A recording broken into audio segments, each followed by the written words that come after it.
information just to small. You want to get a news update, my brother, to spoon. You want to know what is happening, Morocco, to spoon. Politicians want to make their decision just to spoon. You want to know what's happening in the ministry, to spoon. Yeah, to spoon.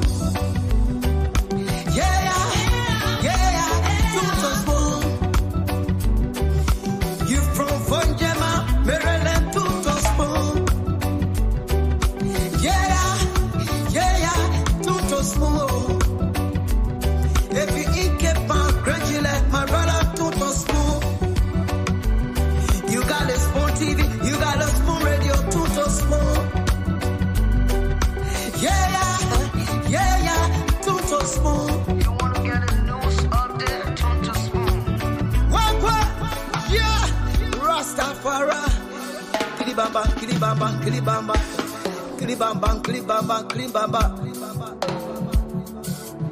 What I want? Yes, what you got today? Yes, what you got today? Beseku, beseku. Bada bada bada bada. Dabado.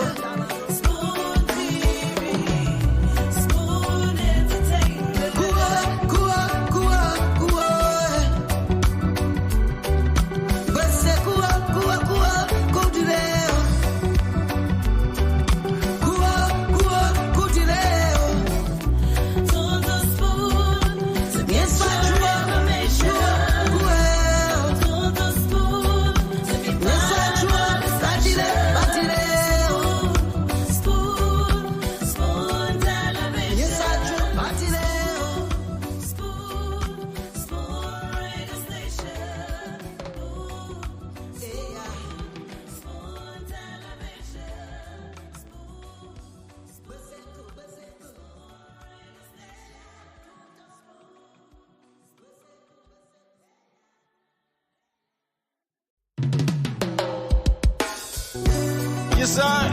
A special one from the CEO, Stan coming with the spoon. And your boy, Friday the Southern Band. Charges on the beat. On the spoon to get your information. On the spoon to be part of our discussion.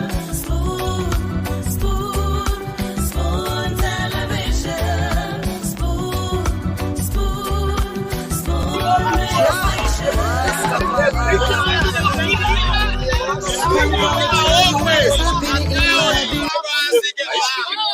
Alright, so you ready?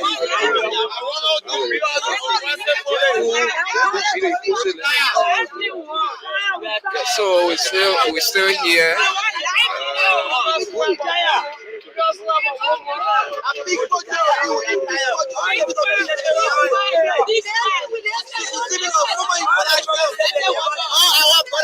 Yeah, so welcome. What's your name? My name is Martin Joseph. All right. Please, you are the head of this group? Yeah, I'm one of the head of this group. All right. So tell us, what are your concerns? Our concern right now, we have many concerns. But the first and foremost one are our care and the resettlement package that were allotted for us, that we were told that when you come, the government of Liberia, in partnership with other donors, are going to help to distribute out to the returnees that their homes were destroyed in Ghana, so that they can use that to resettle themselves and their family. But since the arrival of the returnees, we have not seen any improvement. Nothing is going on straight. All what they have promised, they are not meeting up with it. So this is why we are coming out, because for each time we try to address the ED, Mr. Patrick T. Wozi, he always used an intimidation statement telling us that we are illegal occupants in the center that he has provided here in Joseph Bay. And he's also there telling us that he will find means to put us in jail, like he has been doing. Now we have a couple of our guys who are already in jail. We have men, both men and women, who were brutally beaten and take him to jail for just asking some meaningful questions to him and his team. Do you care to explain to us what happened last night at the camp? Okay, what happened last night? Let me bring one person. Just come. Hello, sister, please come. You can just carry the camera here. You see, there's a proof that was obtained by somebody. So explain to us what actually happened. Just explain to us what actually. People key, and then they say because the ED were waiting for the ED to carry a transfer well because we tired now tomorrow make you one more elaborate in a big bag with our packages. So now we're waiting for Iki, and then Iki, you can be talking to Uncle Grant and you see all type of voice, power voice. What you expect for them? He's starting us. So what you expect for us? So they try to relate. Now you go for I know they get one I know that's small BT boys they have to run away. See they get back. People they roll they can walk ballet. Don't be scared. Oh, walk ballet. See. Wow. See. BT wild tension wild. So that the police were beating us? Yes. They were ordered by the They were ordered by the ED. The executive director. The one that informed on everything. One of the things that made the meeting to go on last night and his order against us is that he firstly when we arrived in Bonkante, he opened it to the press that 80% of the returnees from Ghana are drug addicts. So in that he brought some petitions from the Ministry of Health, which carry on screening in Bonkante, and then later on he said we'll be relocated to Josephine here. When we came to Josephine, he made a statement that he was going to carry some people for rehabilitations, and then rehabilitation will be done, and then they will give the people their package and they will go. After these people were taken to the center for rehabilitation, we got to understand yesterday that one of the generals there who were carrying on the rehabilitation process called General Power, he returned the people that he said that the ED mentioned to be drug addicts and said they are not under the influence of drugs because he carried on the test and he have noticed that they are not under the influence of drugs. So that alone, when the people arrived in the compound yesterday, that was what brought the noise, and it was not really a riot. It was not a riot. It was just grunting from the people that were accused of drugs. And now if you check among us, you will see that we have 80% of the returnees. Not 80, but 60% of the returnees are women, and we have like 10% to be children, and that's the few 30% of the people will be the youths that you are seeing moving around today. And for the statement that he made that we are drug addicts, and then somebody that you also recommended us, telling us that we should go there for screening, and we went there for the screening, and the people came back with a result that there are no drug addicts. That's why we started grunting about. So my question is, you are demanding for this money. If the money is not given to you, why you do? We are not only just demanding for the money, not only the money, we are demanding for the package, because the package includes education, it includes health, it includes money, it includes resettlement materials that we can use, and it also includes housing facilities that will be provided for us. So it's not only the money aspect. We are talking about the resettlement, the entire resettlement package. How long are you going to stay in the process with this? We are trying to meet up to the president's office. We started today, and we will continue tomorrow, and we will be reaching until we can reach to the president's office. We are going right now to the speaker of the House, resident, which is Honorable Thomas. But since it has not made sense yet, we thought to demonstrate our word into action by maintaining that we will take only $5,000 of our monthly money. Just as we are about to return to Monserrado what we have received from government, we would like to make it in a re-emphasized way that when we said what we said, we were clear on the record that we would take only $5,000 from Monserrado County. When we Excellency, welcome back to Liberia. Thank you. Okay, I'm Sylvester Chopin. I work for the Spoon Network. Welcome back. While you were away, many Liberians were concerned about a specific agreement from the 2024 Korea Africa Summit held in Seoul. Because the other African head of states, like Kenyan president, who announced a few days ago that he secured 138 million for his country. So please, can you tell us exactly what were those specific agreements made between Liberia and South Korea? How was the visit, Mr. President? I don't know about it, 38 million. This was a summit. This Korea's first Korea-Africa Summit, which brought the two people from the two continents together. And the idea was to see how we could work to tackle a lot of global issues, investment and confidence building, Africa and Korea with their technical.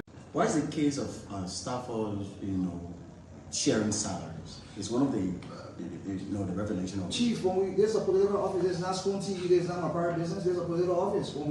Before we came here, we had thousands of people that supported us. So if you can't care for your friends, or you can't care for people, well, that's it. But I mean, it happens. It happens everywhere. But you can't stand and say that Prince Luther from Fernando Stafford. Why is the case of staffers, sharing salaries? It's one of the revelation of Chief. There's a political office. There's not Spoon TV. There's not my private business. There's a political office. Before we came here, we had thousands of people that supported us. So if you can't care for your friends, or you can't care for people, well, that's it. But I mean, it happens. It happens everywhere. But you can't stand and say that Prince Luther Spoon gonna tell you what is happening in Monrovia. Spoon gonna tell you what is happening in Africa. Just to spoon, you will know. Okay, so just tune to Spoon. Spoon will tell you what's happening in Liberia, what's happening at the ministries, the agencies, what the policymakers are doing, what Liberians are saying, what are they concerned about. This is where we elevate the discussion. We get to talk about the trending national issues, bringing you critical analysis, objective analysis here every single day on the issues. So I'd like to say welcome. Thanks for joining us again on another edition of the Late Night Show, the Late Night Politics on Spoon. My name is Nelson Colette. Thanks to our folks across the world that have joined us tonight. We're live on Spoon FM 107.5 in Liberia, Fabric Radio 101.1, and Super 95.5 FM. Many thanks to the folks across the internet that are here as well from YouTube, on Spoon Talk Live, on Facebook, Spoon TV, Fabric TV, and Super TV. We ask you to kindly share the program as you come on tonight. It's going to be great. It's going to be a fascinating discussion tonight. I see the folks are already jumping in. I see our co-host Moba Zoka is already in the background. But let me welcome all of you, man. Thanks for joining us tonight. I see Hipko Kasi is here. He's joining us. I see Williet B. Morris has joined us from Texas. Mohammed Fofana, Jerry Gitawe, Madam Mariah Sando Jinatu. Thanks for joining us tonight. Esther Williams is here. We appreciate you. I see Moses Momolu, Eric McGill, Lofty Smith. Thanks for joining us tonight, ma'am. I see okay, Genesis Kappa. All of you tonight, thanks for joining us. We appreciate every single person here. And let's hope we can have a great show. Kindly share the program tonight as we get set to take you through another edition of the Late Night Show. Let me go across now and bring Boba on. Boba, welcome to the show, man. It's good to have you on tonight. Thank you, Nelson. How was your day, brother? Yeah, I'm good, and I had a good day. And how was your day? They were fantastic, man. Just stay home, have some fun, Okay, that's great.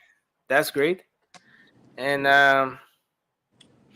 yeah, so it's good to be here tonight, and I think we're gonna go straight into it. A lot is going on in Liberia. Too many things happening in the country. Let's quickly do the update as we do here regularly. Just let's move on to the updates as we do here. I'm trying to make sure that we can get this going. Okay, so let's bring you just a few updates here as we move on to the conversation tonight. Again, welcome to everyone. Thanks to all of you for joining us tonight. Yeah, so a lot is going on in the country. Now, most of you are aware that there has been this conversation around the happenings at the House of Representatives. And some say the lower house, the first branch of government. 73 lawmakers are there representing the 73 electoral districts across Liberia. Well, the House Speaker, Councillor Fonati Kofa, has threatened to shut down the House of Representatives. And this is interesting.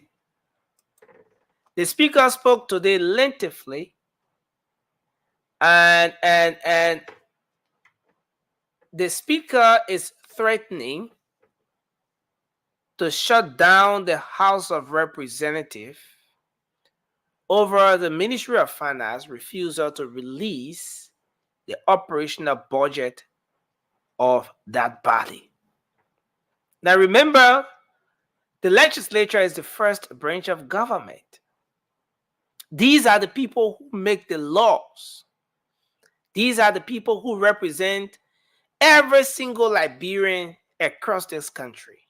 Regardless of who you are, whether you voted for them or not, any part of Liberia you find yourself, the people who represent you and make laws on your behalf, make decisions on your behalf, the lawmakers, they are threatening to shut down that house. So according to the Speaker, the Ministry of Finance is refusing to release their operational funds. There is a disparity in budget allocations,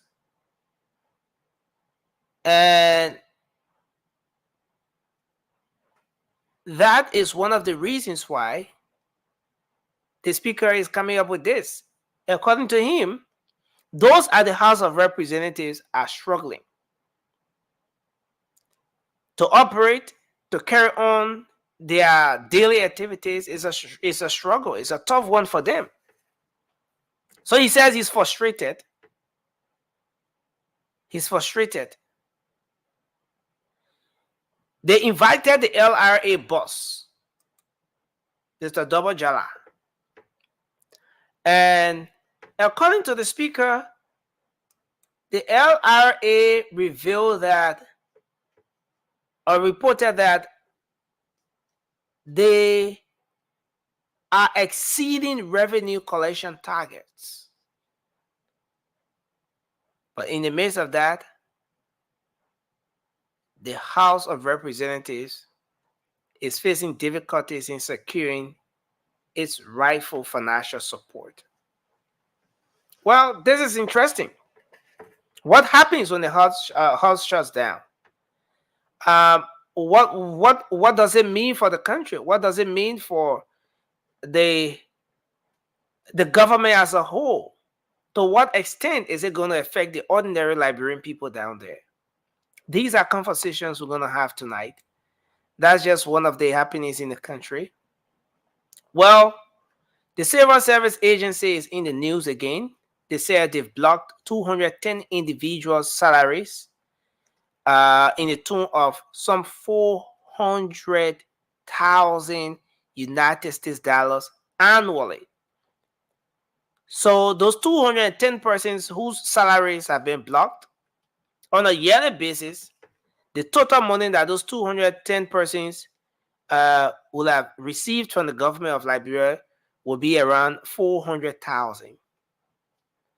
So the Civil Service Agency is saying that the decision followed the verification and hair count audit, which was carried on, and it shows that those individuals are not working or were not working.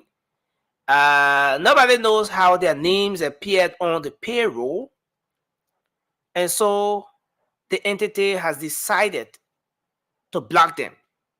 They are blocking them because they carry on personal verification. They try to verify those individuals one by one. They also carry on hair count audit. Okay, all the people that are working in the ministry of count 1, 2, 3, 4, 5, 6. The people that were not there, you know, and so they did all of that. At the end of the day, they came up with a decision to block those individuals. So they're now going to be saving the government of Liberia some 400,000 annually that the government would have used to pay those individuals. So what are the institutions, the entities where this action is being effectuated? So you have the Liberia Institute for Public Administration, LIPA, that they play the people know air. The Ministry of Mines and Energy, the National that's the National Coordinating Review Mechanism. These are all places where those people were stuck. And this activity, this hair count, verification or audit will now be saving the government of Liberia 400,000. Well, and this is interesting. Even as we talk about this, Liberians are concerned. Today, the House of Representatives canceled session, and that became a concern for a lot of people. Sorry, the Senate. And majority senators have gone to attend the funeral of the ex-governor of the CBF, son of former President Ellen Johnson Sirleaf, Mr. Charles Sirleaf. Initially, a few lawmakers, a few senators went to have session and all of that, but they couldn't get a quorum. And then lately, it was being revealed that session was canceled today.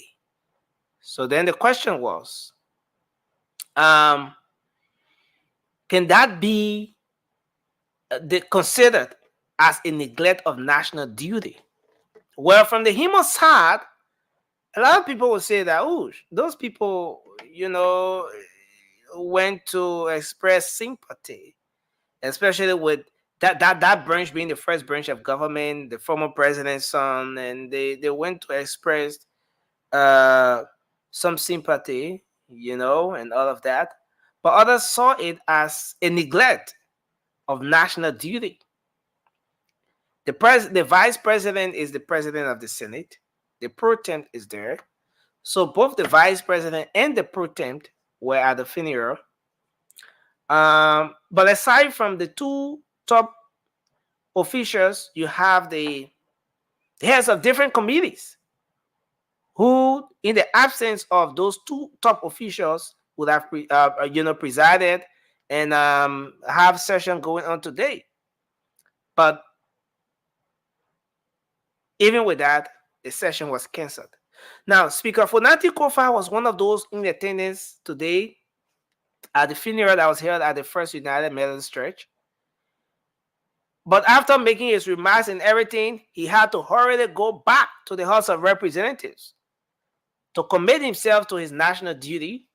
But that was not in the case with the senators. And so session at the Liberian Senate today was canceled due to funeral. Well, on the flip side, okay, So let's hold it at that, and now move into the show. I see Marie is in the background. Marie, thanks for joining us tonight. It's good to have you on. Can you hear me? Yes, I can. Thank you for having me. Okay. Mario, be your host. Something like that, but I'm okay. You're talking too well. Yeah. So let's get into it. Let's have Mhm. our opening, and then we can move into the discussion tonight. Moba, you want to take 1 minute to do your opening? What's on your mind? Nancy. Thank you for the time, Nancy, and thank you for bringing us all on the show every evening, taking sacrificing your time and other stuff.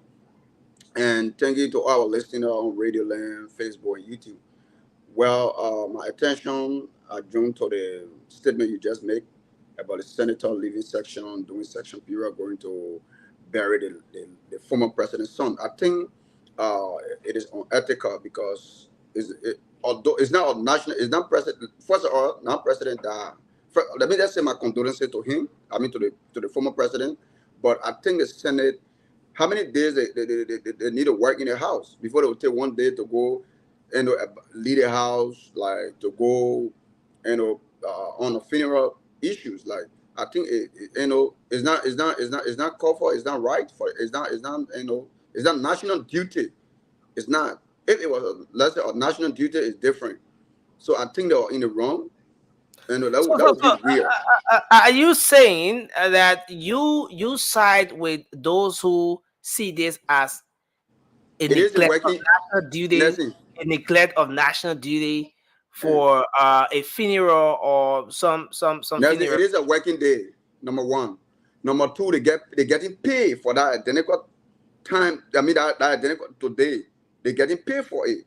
So if let's say it was arranged, maybe the funeral service could be on Saturday, then the senator could get a free time and go there. But I think it is wrong to the Liberian people to go to a funeral where you guys needed to be in section, making the laws and concession for the Liberian people. I think within my own understanding or my own perspective is wrong. And I think the Liberian people can judge off from that. But they're listening to me tonight, I think it is wrong. That put it on the law side. Let me tell you something else by closing this. Let me say this, right? Even in the United States, right? If you go to work, right? If you're working, you get time off, you get all your time off, all that stuff. So if things like that happen, right? And the Senate can tell me, say they never scheduled a day more than 1 or 2 weeks. They should inform the public. They're working for the public. They're working for the Liberian people. So on your working day, you go to work and you leave work. You go on funeral service. It is wrong. It is wrong. No matter who want to carve it anyway, it is wrong. You can't do that. And they're getting paid for that day, which is today. No, but again, this is not just an ordinary person. This is a statesman. I mean, say what you want, but this man is former governor of the Central Bank of Liberia, son of the former president of the Republic of Liberia. Maybe you want to see it from the perspective where it's not just about going to a funeral, but it's about trying to create that presence, Yeah, but making the former president feel loved by the first branch of government. Yeah, what is your Councillor Fonanti Kofa was there, the speaker. Imagine the speaker of the House of Representatives. He was there. Though he made his remark, and after that he left and hurriedly went to conduct session, but he was there. But he was there. So my point here is they should have informed the public. My man, they're working for the Liberian people. I will not just go to work. They say something happened. I just walk out of my job without my supervisor. Telling my supervisor, oh, what like so and so thing happened. I gotta go home. Well, I notify my supervisor. It is wrong. End of the day, I'll get a letter. You gotta walk out of the job. They work for the Liberian people. Let's talk so and talk so. So if we're going by the law and ethic, we should go by all rules and regulations. They work for the Liberian people. So their duty was to have a press conference, inform the Liberian people. Oh yes, today, like how many days? First of all, Nelson, you and I know the people don't work 2 hours a week. How many days they work? I think 2 or 3 days a week. So if you take, Tuesdays and Thursdays are for session. Let's get this right. yeah, Tuesdays and Thursdays are for session. uh-huh. Mondays and Wednesdays for committee. They have different committees. The committee work on the other days, and then Committee Friday vote. is for a constituency engagement where they meet with the people in their districts and their counties. But you and don't see all the stuff. So that's what I think one side. I was saying only work 2 or 3 days a week. How many? Look, let me conclude by saying they were last year. We're taking statistics on the thing show on representing at a tenor session. Abu Bernard Kamara the whole year only attend session. I think how many times? I think it was every 10, but he got paid for it. No. The man attended, but he didn't talk. He didn't talk at all in session. That was the IR report. He didn't talk, but he attended. The one that brought man call your absent, your president at 19 or 8 there. So thank you, Mova. End of the day, I may get paid. So like we'll come here, we beat on their own lawmaker and team. People will say, "Oh, you're dead. Why you're beating on lawmaker?" But some of the reasons they get up for to beat on them. So end of the day, next thing to conclude, they were wrong. They should have informed the Liberian people on a press conference that today, the former president, some burial, they will be attending, and then Liberian people know. Mary, welcome to the show. Let's hear you. Thank you for having me, Nelson. I sat down and listened to you talk about a lot of stuff going on in the country. And first of all, I would like to say I value my time. My time is important. I'm not going to sit on this platform and advocate for lawmakers not being able to receive funds when our people who recently came from Ghana are living in the most deplorable conditions. And none of them have said anything about it and done anything about it. I think that they have not been doing the job. I think if the finance ministry was taking such decisions, it would have been better to do both with the House of Senate and the representative. They also shouldn't have gone for that retreat because it wasn't necessary when our people are suffering.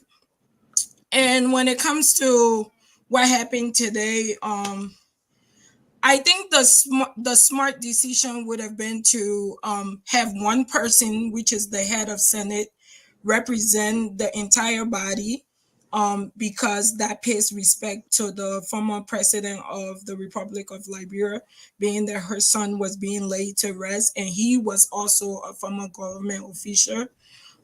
It wasn't necessary to have the entire house be absent because of that. And I can guarantee you not every single one of them attend the barrier, but they use that as an excuse not to come to section today. Nyombi Kanga Lawrence should have been the only one representing all of them, and that would have been enough to represent the House of Senate instead of having everybody not show up today. Okay, thank you. Francis, what's on your mind? Then we move into the show quickly. Yeah, pretty much what folks are saying. I mean, this was not I don't think it would be considered a state funeral. It's one thing if it was like, I mean, God forbid, it was. He's a statesman. He's a statesman. Man, it's not. Man, what I'm talking about, like, let's say a speaker, pro tem, former president, former vice president, something like that. But you don't. Former president's son. You're talking about here, Francis. No. It doesn't. Not because the former president's son. So the government should be shut down for that. That's not a state funeral, dude. Yeah, he was a former bank governor, but I mean, and there you go. I was supposed to go out to the family, but that was irresponsible. But my question to you, Nelson, the next thing is Fonadikova throwing tantrum about them not receiving money. We're gonna come to this all this discussion, but it's just about what's on your mind. Just I want before we even get into it, because for me, I'm not too educated or informed on Liberian politics too much. We just give our opinion. These retreats that these guys be going on, what do they do there? Oh, come on, Francis. No. The serious question. You got free money. No, I'm not joking. Forget my ignorance. Retreats are very important. Retreats are in what sense? Important. Very, very important.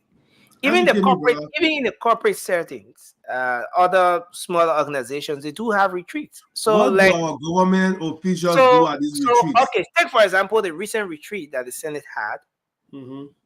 It was intended to have that body review and make amendments to her rules. Number one, and to discuss the way forward for the Liberian Senate in terms of how they can foster accountability and transparency at the level of the Senate. At the retreat, what the pro tem did say at the end of it was that following the proposals and everything, how do you call it? The discussions and everything that was held at the retreat, there's going to be an annual audit of the legislature. The legislature will be audited. So, I mean, I'm just bringing Let me just wrap my opening statement up. to say, But now, sir, let was me there wrap any my opening amendment statement made? up. I'm coming. Let me land on this one. I'm just bringing this in to say that the retreats are important, and it depends on how they go about it. But retreats are very important because that's where that body or organization get to sit down, look at the year in review. What is it they can work on, their strength, their weaknesses, and stuff like that. So yeah. Nelson, to just wrap up, that is criminal. That is pure retreat criminal. is criminal? Based on the explanation you just gave. Because everything you just said, I know exactly that's what you're going to say. And that's what they've been talking about. Everything you just said can be done in the Senate. Can be done on Capitol Hill. Every single thing that you just said. A serious country where know that people are suffering. Every penny counts. Will not take a bunch of six-figure earners that are getting double extra incentive and people suffering and send them for retreat and spend $50,000 or more, and then the House got a gall to threaten to shut down the House of Representatives because they're not giving them money. No, if it's in the budget, they should get it. But I'm just telling you, people, these people are rogues. They don't do nothing serious. Everything you just said can be done on Capitol Hill. Why do you need to go to retreat to drink liquor and review? How you drinking liquor and reviewing your past mistakes? What kind of mistake you reviewing when you drinking liquor? People cooking for you, eating your gut full. Then you reviewing, our mistake. Listen now, Francis. Anyway, thank you, Francis. Sleeping tea to fire our hotel. You know, and this is where we are. But let's get into the conversation tonight. And I want to welcome everyone. Kindly share the program as you come on tonight. And so let's talk. The third most powerful man in the country, the Speaker of the 55th Legislature, has finally sent out a warning. Now, you remember just the other day we were having this conversation, and when they issued about the Speaker, you know, some decisions at that level for the removal of the Speaker said he's in a good book with the president. In fact, he's in a very good book with his colleagues, and nobody thinking about removing him. Friends, our focus said if they not get that money, they will go up Capitol Hill, they will protest. They will go in Keke. But now, this is where we are. It has gotten to a point where, Mary, who's claiming the stairs? It has gotten to a point where, where they no, and this is very important, right? Well, Nancy, only you can hear that because I'm on mute. So how? No, this is important. No, we got Mara behind you. We see this step. Oh my God, I'm about to change my position. I'm my sister-in-law. Yeah, so it has gotten to a point where the Speaker is now speaking out. He says, look, we are going to shut down. Ture, welcome to the show. It's good to have you. We are going to shut down the first branch of government due to the deliberate action of the Ministry of Finance to withhold what is lawfully ours, their operational funds. He says they are yet to receive it. While the Senate is whining and dining, the House of Representatives is struggling. He says if the Ministry of Finance cannot address this, they will shut down the House of Representatives. 73 lawmakers representing over 5 million people, they're going to shut down that house. Now, but let's talk about this. To what extent is this going to affect the ordinary Liberian people? The plights, the cries, the concerns he's having now. Is this something that's worth looking into? Because the operational fund he's talking about is not some kuku jumuku money that's supposed to come from. No, this is something that is in the budget. But he said they're not receiving it. And if that continues, they'll shut down the house. Is he indirectly speaking to the president? Because listen, whichever way you put it, the Ministry of Finance falls within the executive. Who is the head of the executive? The president. Has it gotten to a point where maybe the ruling establishment is now getting to realize that they didn't play the ball well. They missed out on a golden opportunity to get hold of the speakership.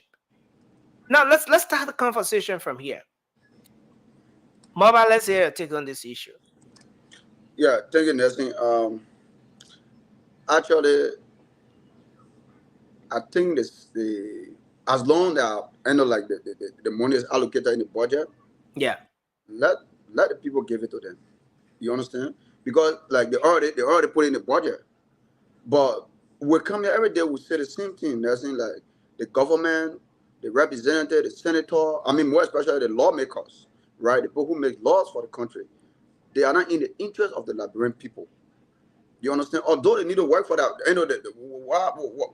what the speaker is saying, but end of the day, it just flat because he ain't gonna close nothing. He ain't gonna shut. He ain't gonna close nothing because the factor then some of the factor then probably people will be like, okay, you know what? Let will close the Senate. Let will close the representative. I think they shouldn't be one of the factors. People talking about allowance. People talking about gas slip. This thing cannot be very important for people to because even again, let me say this. Even when they shot the House of Representatives or not, it's still the same. Because what are some of the law they're making to for our people to benefit? That's the reason why the people keep knocking on them for school fee, for transportation, or somebody say they go to them. Because there are no concession. There are nothing they're doing for the people to be able to get what they need for their family and themselves. So end of the day, right? We all will come here and say the same thing. We bash on them because they are not doing nothing to elevate the life of the Liberian people. So for nothing cover, he can go up, he come down. He like a present and his absence is the same in the house. No, but at the end of the day, Mobile, you may not be right on this, Mobile, because this is government. And this is the first branch of government. These people have an oversight responsibility. I agree, but Nelson, and you have seen repeatedly how they've summoned officials of the government, especially so the executive, to appear before them, to respond, to speak to certain issues, to provide information, which strengthens democracy and productivity at those different levels. Nelson, I agree with you, right? Look, we were getting the respect. But you know why a lot of Liberians today not respect the lawmakers? Because the Liberians who live in Liberia, their eyes are open. You understand? They see what all is going on. Like all the lawmakers, they understand that the lawmakers are not in their interest. Nelson. So like we'll come here, look, since the government, now we're discussing since from the first all the way to the 54, now we're talking about the 55th. What a concession that Liberians have benefited from. So end of the day, they will come to us and say they want gas slip. The last time I said they got by the government vehicle, right? When the representative or the senator, when they're done, it's all goes to the GSA to go park. And they get in a private car, they leave. When they go, they park their car, they get in the government car, they go. You know what it do? You know what it does, Nelson? It helps build the economics in the country. It helps sustain, it helps save a lot of resources for our country. But nothing like that. They get gas, they get car, they're taking over 100,000 cars per year. That's more money there, Nelson. People want to drive car for how many months? Not per year, you know, they don't take cars. Nelson, they go close to 45 to 50,000 per year. Am I lying? The car, they teach their car every, I think 2 or 3 years. They teach it. Very good. So you know how much money there? You know, so that car should have been used only for work. But the owner using that car, so now someone to go marry make. You see, they say, oh, that they represent the car there. You also gonna party. Then they want for the government, the Liberian people, to put gas in their pocket, to put gas in your cars, so they can go marry make and then pay an OA. So what is the deal they're making for the Liberian people? We'll come here, they will say president, they will agree, but the president cannot do it. Now the representative. Go ahead. What does this say? And then we move to Marie next. What does this say about the leadership of the speaker? If the third man in command would be talking about shutting down that branch of government, what does it say about his leadership ability? It just, to me, in my own perspective, like, I just believe that I just agree. Because they get them say they get money, I agree to shut the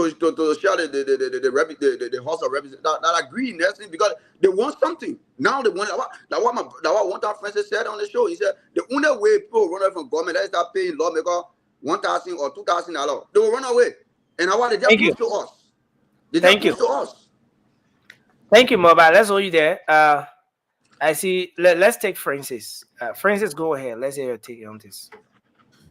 Yeah, Nelson, I said at the top of the show that he throwing a tantrum, and I don't blame them. I don't blame them because if somebody used to something and they feel entitled to having it, this is what happened. These people get about approximately 500 gallons of gas every month, which is equivalent around $2,000 in gas coupon. How many of them driving 1,000 miles a month? 1,000 miles. How many of them drive 1,000? And let me see, because when I drive from here to Maryland, my car takes about, let's say, 13 to 14 gallons to fill the tank. From here to Maryland, it takes me about an hour and maybe, depending on where I'm going, about 55 minutes. I can go to Maryland and come back on a tank of gas, and I'll still have some left to drive around. And my car take about, let's say, 13 or 14 gallons to fill the tank. So these people in Liberia, how many miles are they driving per month? But they're getting 500 gallons of gas.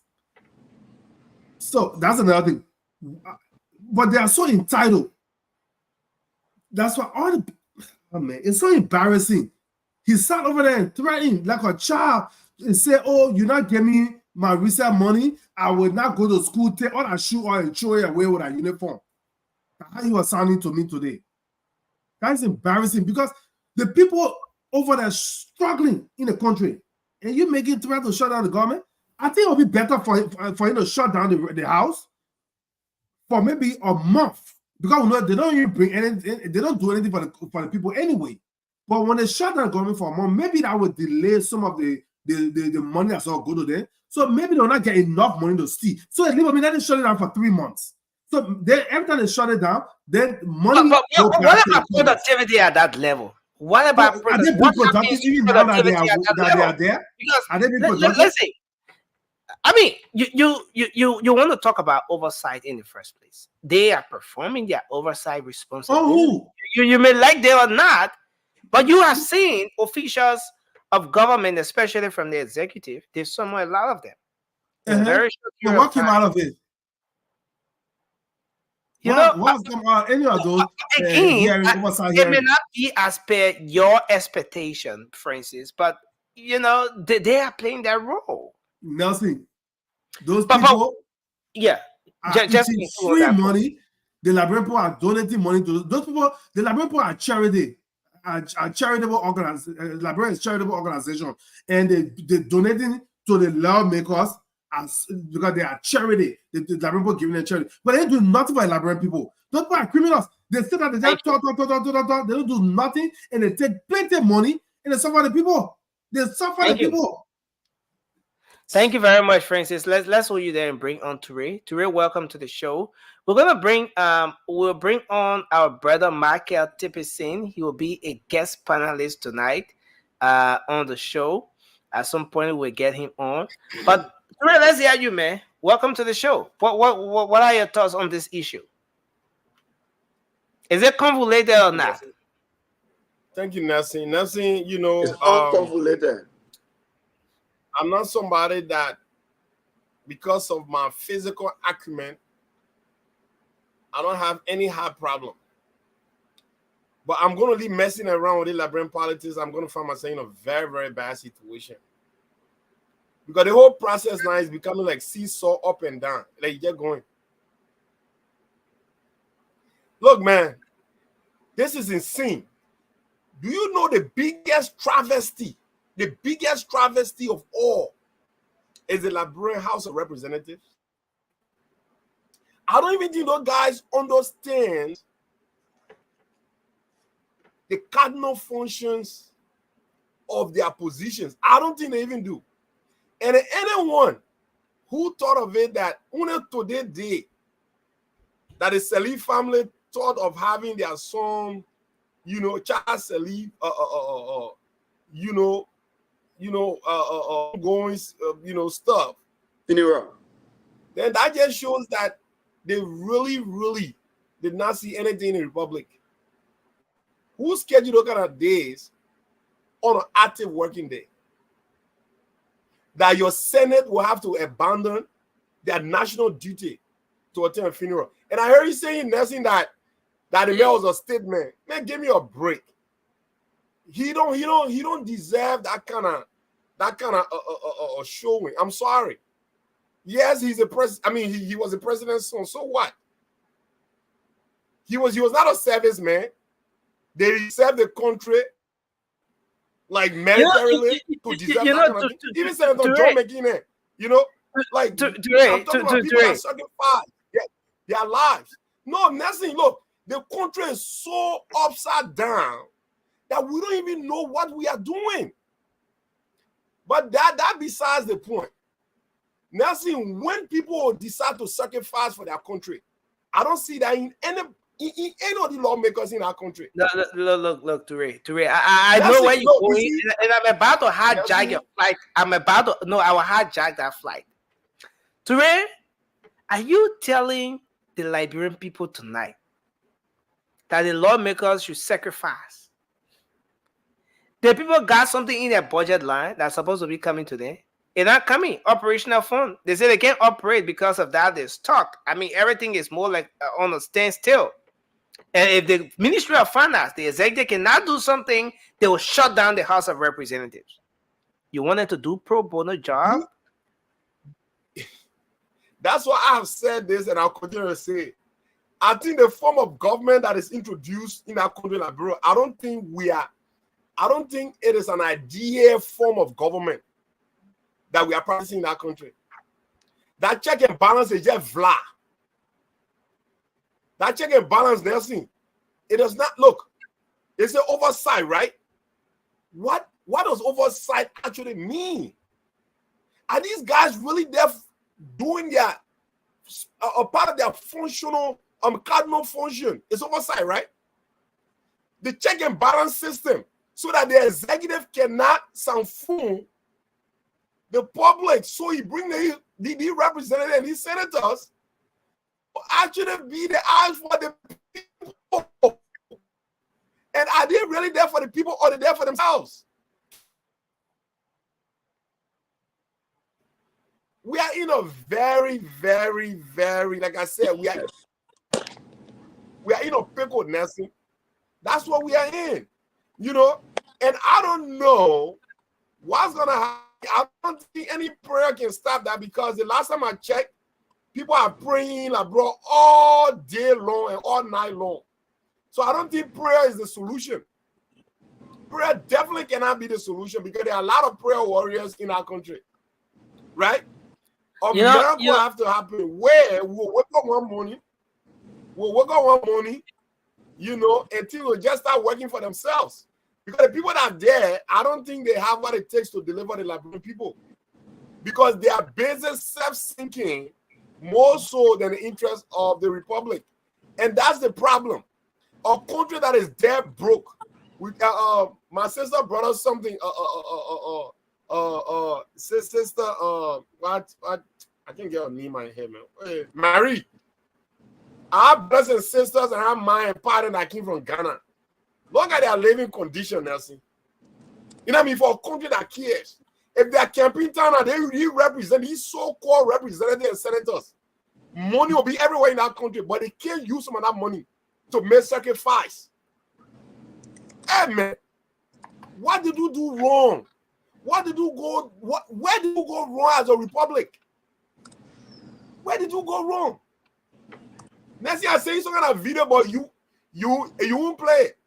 A lady from Gambia, the lady said she's not even seeking. She's not seeking any rerun anymore because of the deplorable condition and the money they're making in a house of representative in Gambia.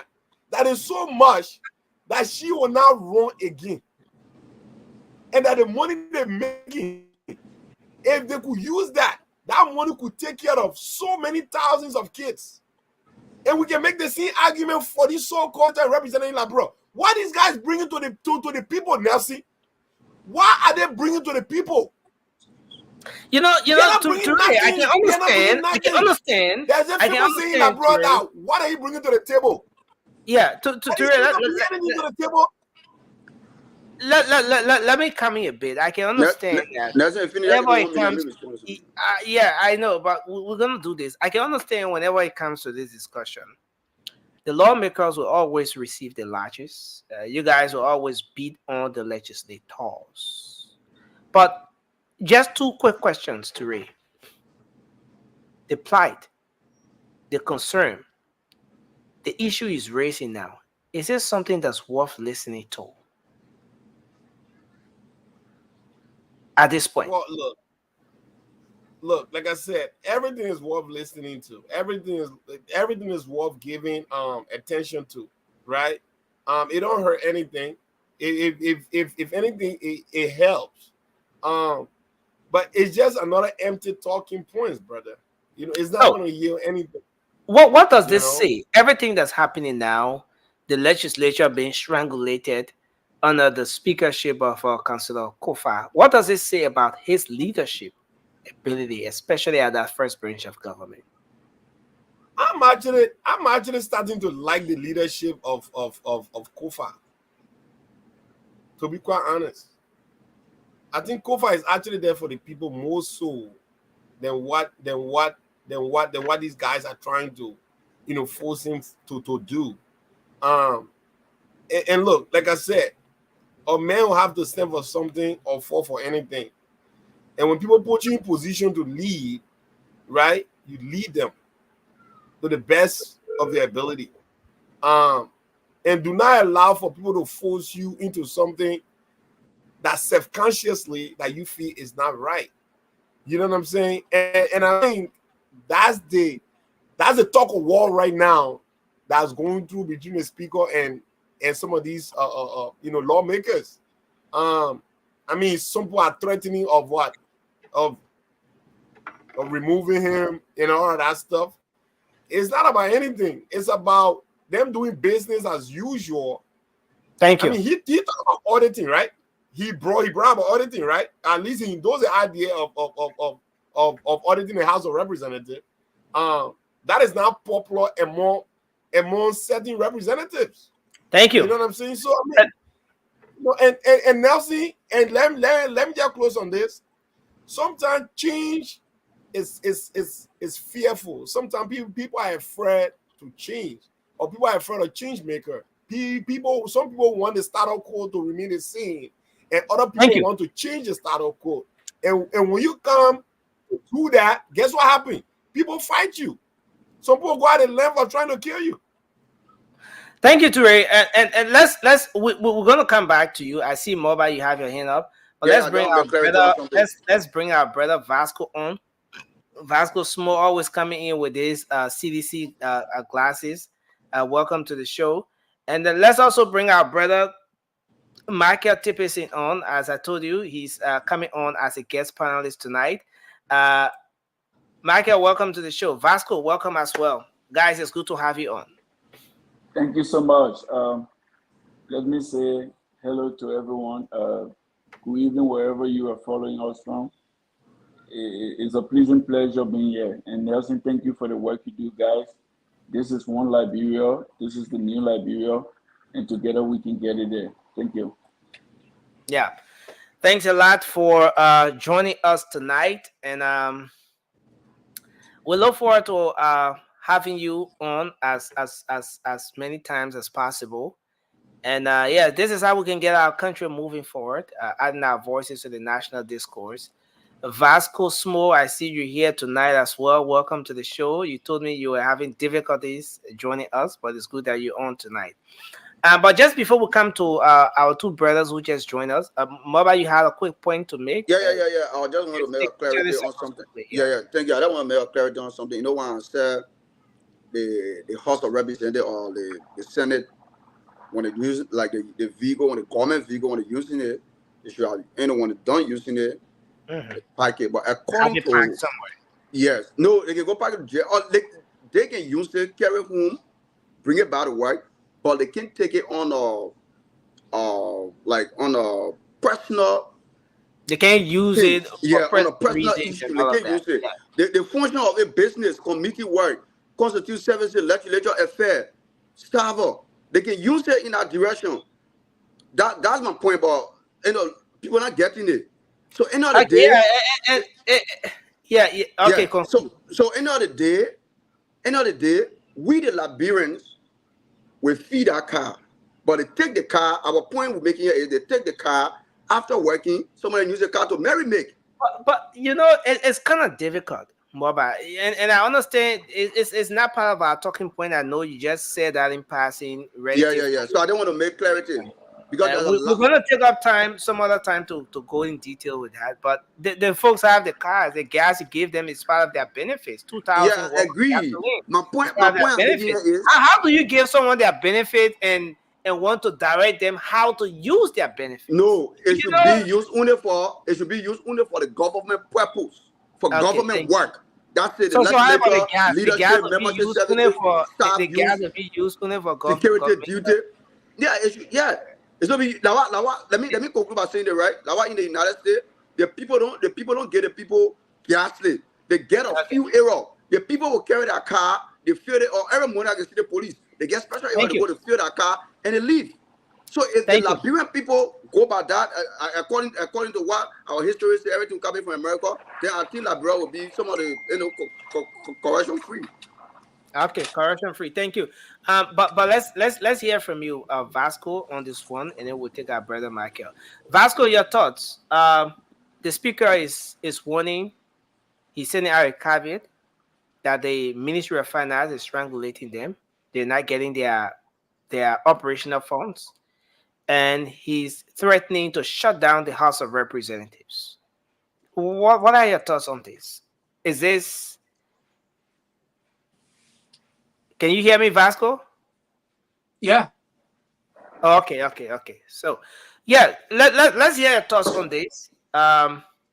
What would that mean for a country like Liberia? To what extent is it going to affect the country, productivity, everything that's happening now? What does it say even about the leadership of the speaker? Let's hear you on this one. Thank you, Nelson. And let me say hi to everybody and to those that are watching us, and also those that are listening to us by the means of radio. I mean, Nelson, this is very serious, and sometimes we come here and play politics. But then the last time I said something, I said the manner and form in which the executive is going about doing some of these things, they have to be careful.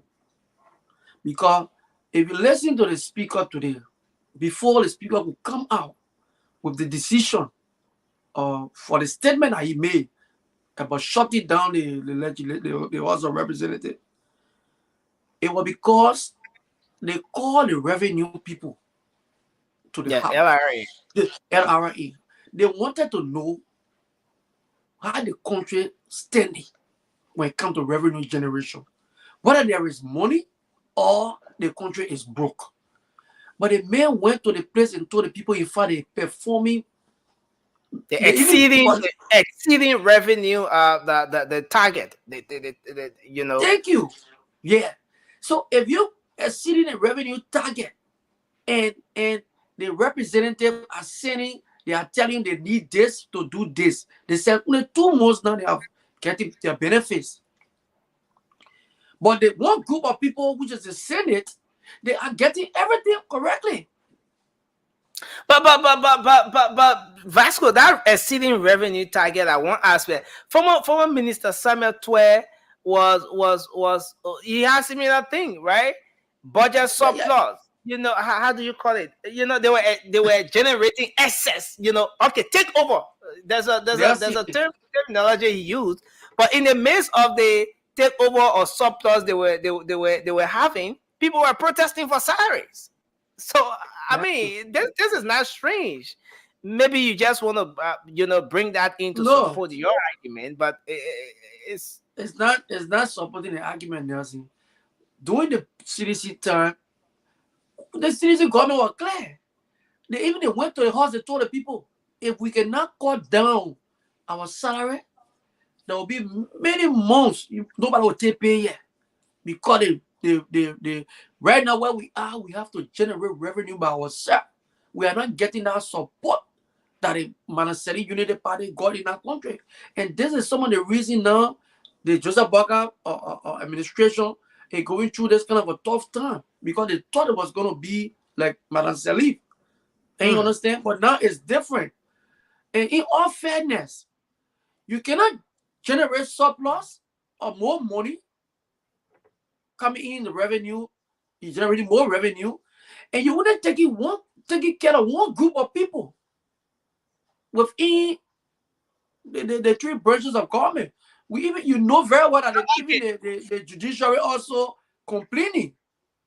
So there's a serious, because if Funatikova shut down that the House of Representatives, now you come into a constitutional crisis.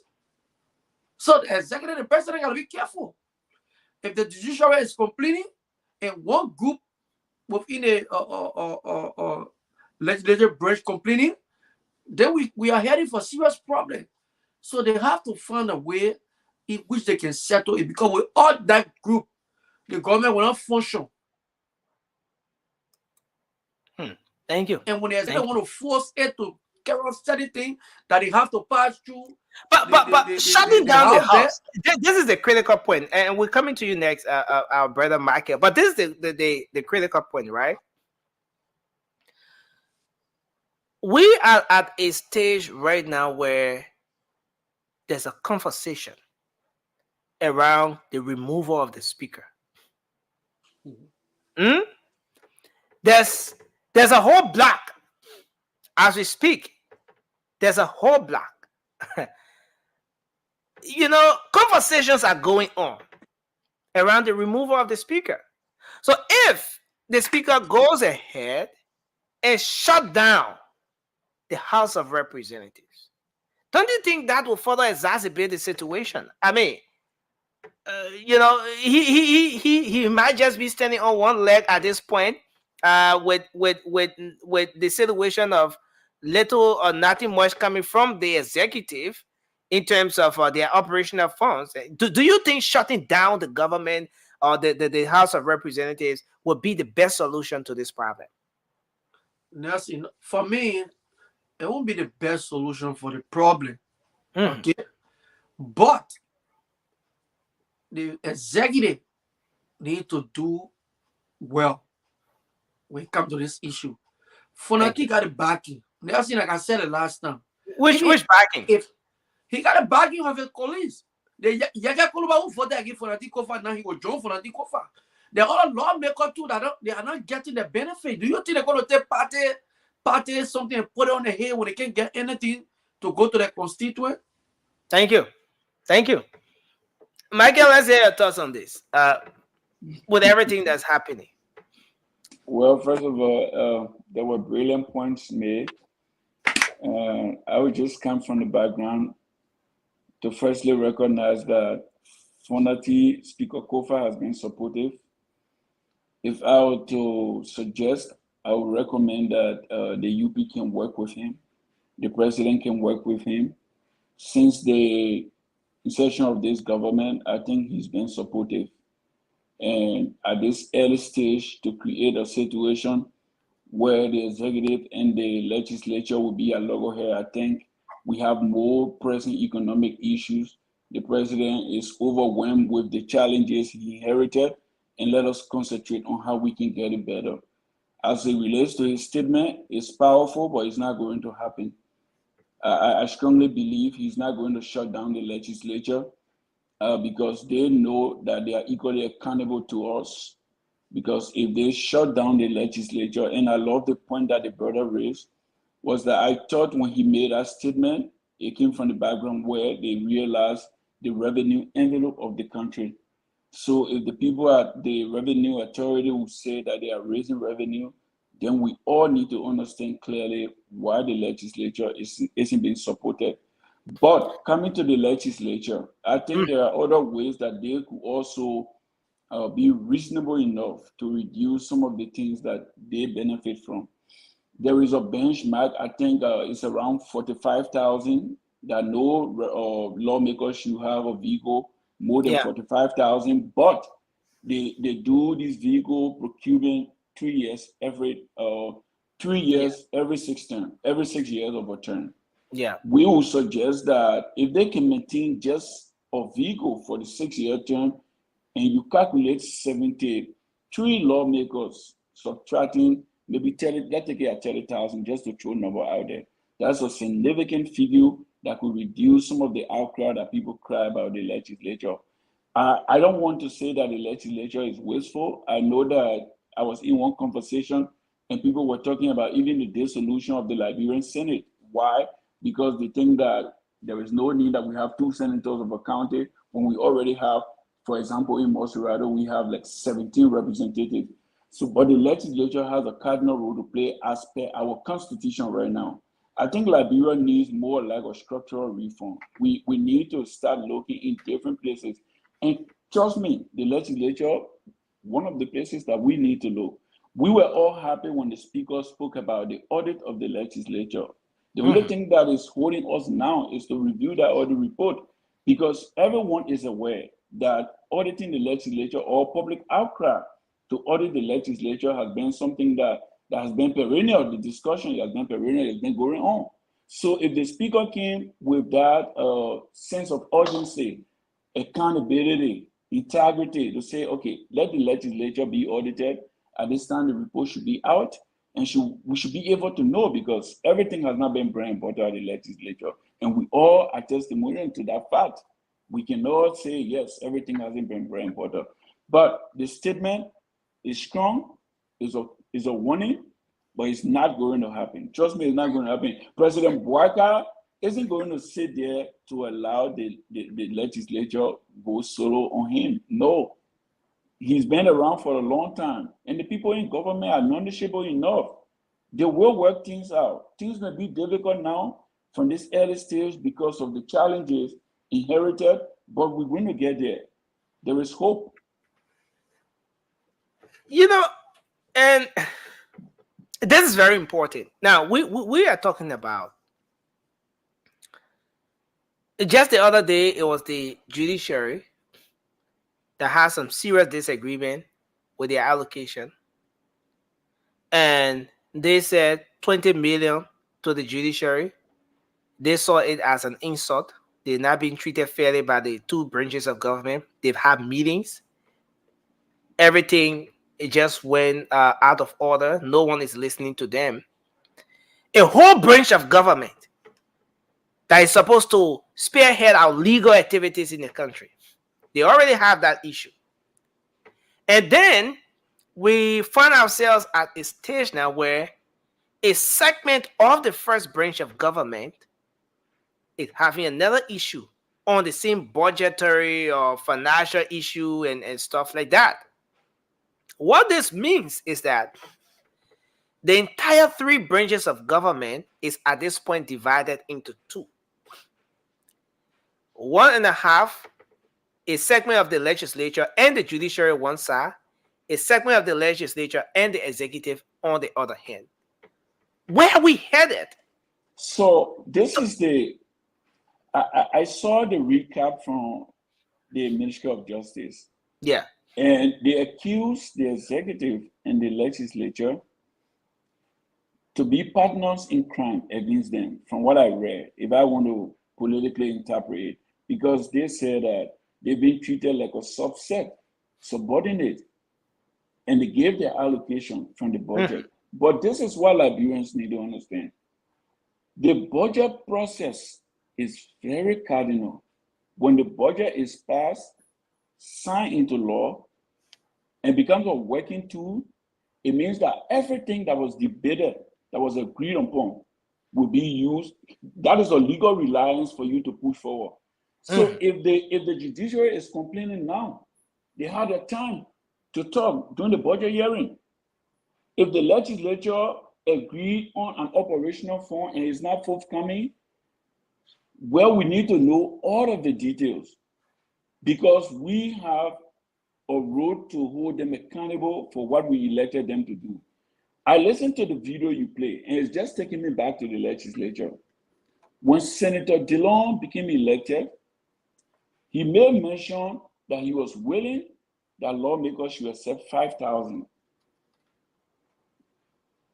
Up to date, even those of us who elect these lawmakers, have we been able to talk to them? Hey, there is a proposal to accept this amount. Can we hold you accountable that you are going to subscribe to that point? We don't hold these people accountable. Even those ones that are at the legislature right now, we need to call them. That out of necessity, with the growing interest of the country, the challenges, you guys need to reduce your benefits and allowances or salary. And then they can start thinking about that next budget year. But right now, everything that was agreed upon, it becomes a law. And I think if they are proceeding in that direction, I don't see it as a problem. Well, thank you. You know, and that's a great one. I want us to make a quick transition now, because we are a little bit out of time. This issue with the CSA, has blocked some 210 persons, and this would be saving the government of Liberia some 400,000 USD that they should have spent annually to pay those individuals. 210 persons. This thing started up at a point, it was being interpreted as a witch hunt. Well, at a point, folks were called to regularize the status and everything. And yeah, it was a tough one. But this is where we are. 210 persons have finally been blocked. And this is continuing. But at this stage, the CSA is saying that the government will be saving herself some 400,000 annually. But the other side, the other aspect of this thing is that they said they did head count and some verification. But there are others on the other side of the table who believe that this is going to be taking food from the table of some Liberians. Now, in the midst of the back and forth on this issue, this latest decision, blocking 210 persons, is it in any way, is this in any way going to affect the Unity Party, her chances come 2029? We know it's not about President Barker at this time, but it's about the institution. 210 persons. Is this an initiative? Is this an effort that should be held by Liberians? Or is there any reason why we should be skeptical of everything that's happening now at the CSA. Now let's start with you, Vasco. You are muted.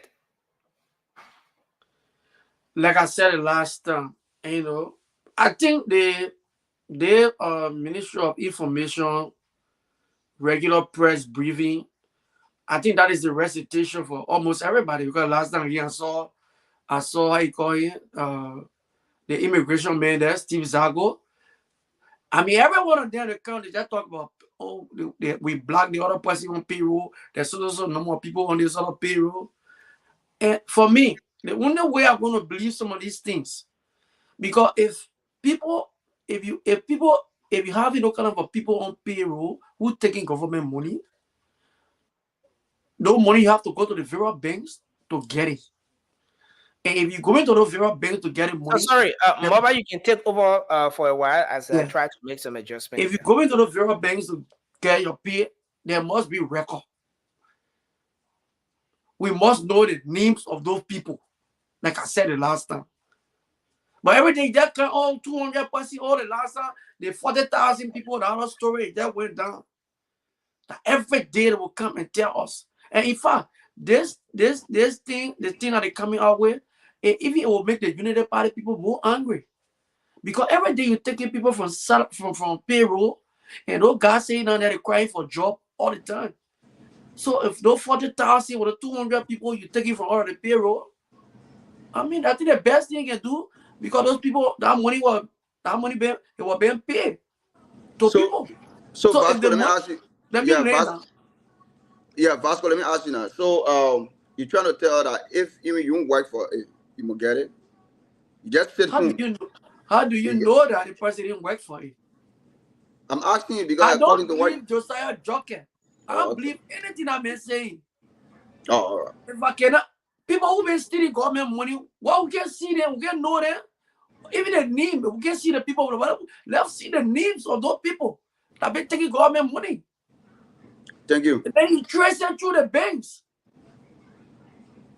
But every day that can you call numbers. Every day you call numbers.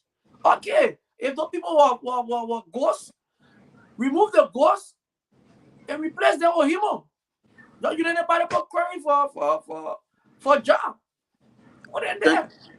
Thank you, Vasco. You got ghosts there, and human being there crying. Move the ghosts and put a human being there to get a pay. Thank you, Francis. Your girlfriend here, number noise business. All right, Vasco, your time up, bro. But how many Vasco, stop. Don't be disruptive. Vasco, let a man proceed. I beg you. You see, this is the same problem they have, right?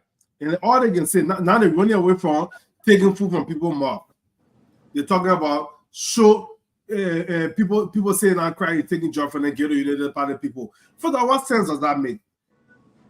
If you say 40,000 or 200 ghost names, that means these are people that were not performing any function of the government, but they were on a list, they were on payroll. So why should a struggling government, a struggling economy, remove 200 people or 40,000 people and replace them with 40,000 people? Does that make economic sense? That time I sat on Spoon Talk like a month or so ago, probably like 2 months ago, and he admitted openly when I issue at the executive manager came up with, I believe, 706 people that were found on the list. And when he was asked, he said that's how they created our jobs. They just put people on payroll at various agencies and government entities. They didn't go through CSA. They just put people's names and say, okay, 300 people you assigned to the agency, 500 people you assigned over here. That's why you be collecting a check for whatever the case may be. These are the jobs the CDC-led government created in their 6 years. They didn't create physical jobs like companies coming in. No. They take 300 people and put you over here, 600 people over here. That makes no sense.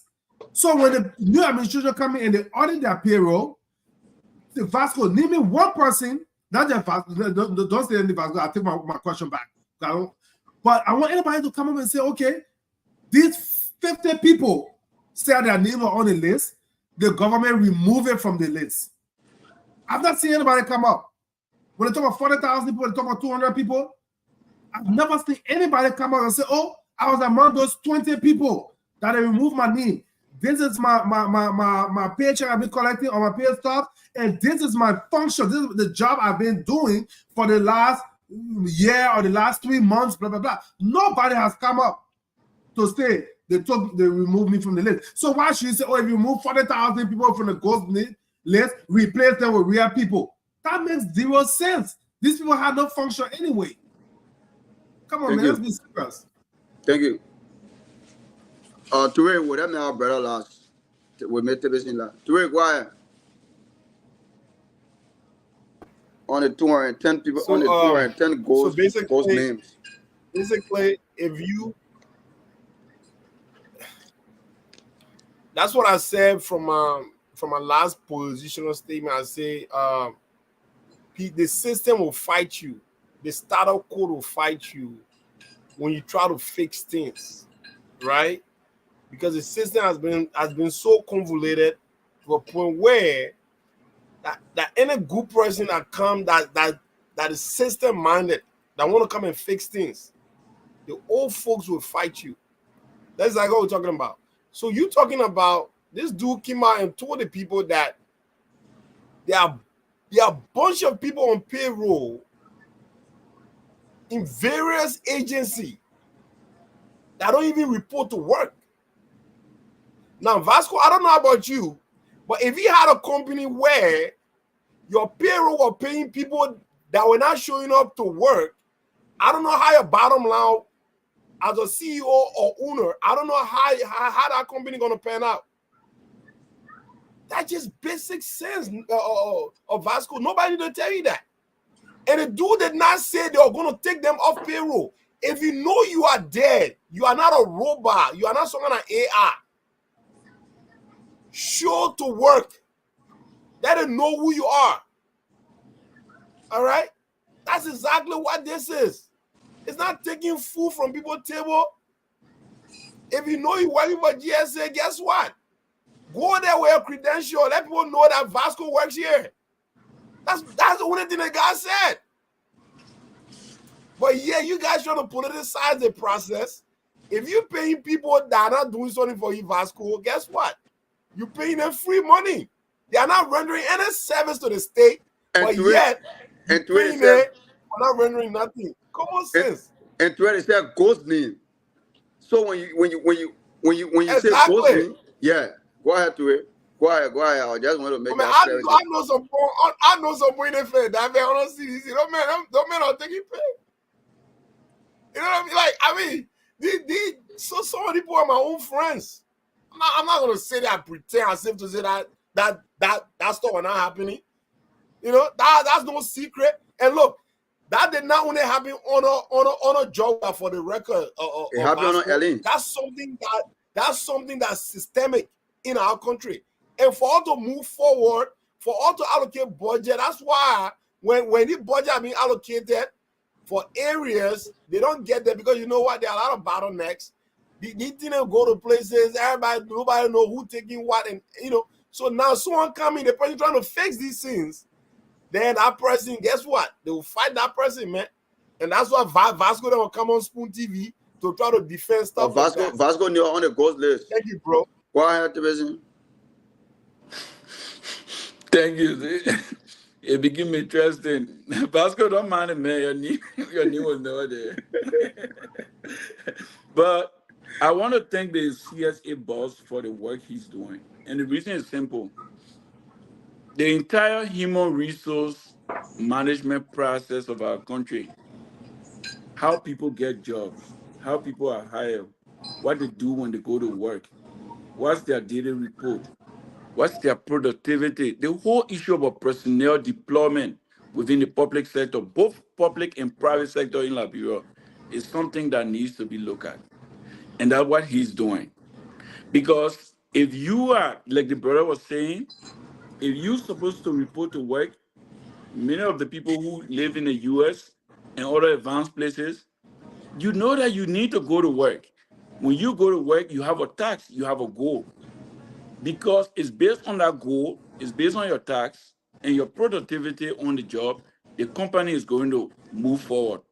So if you are on government payroll and you are not reporting to work, you are not working, and Josiah is trying to look into the human resource recruitment process of the country, because I consider the Director General of CSA as the human resource manager of the country.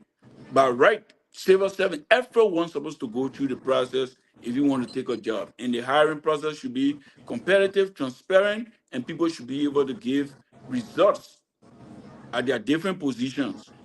So I don't see it as being taking Liberians off job once they were not doing the work. And like somebody said, they need to come out.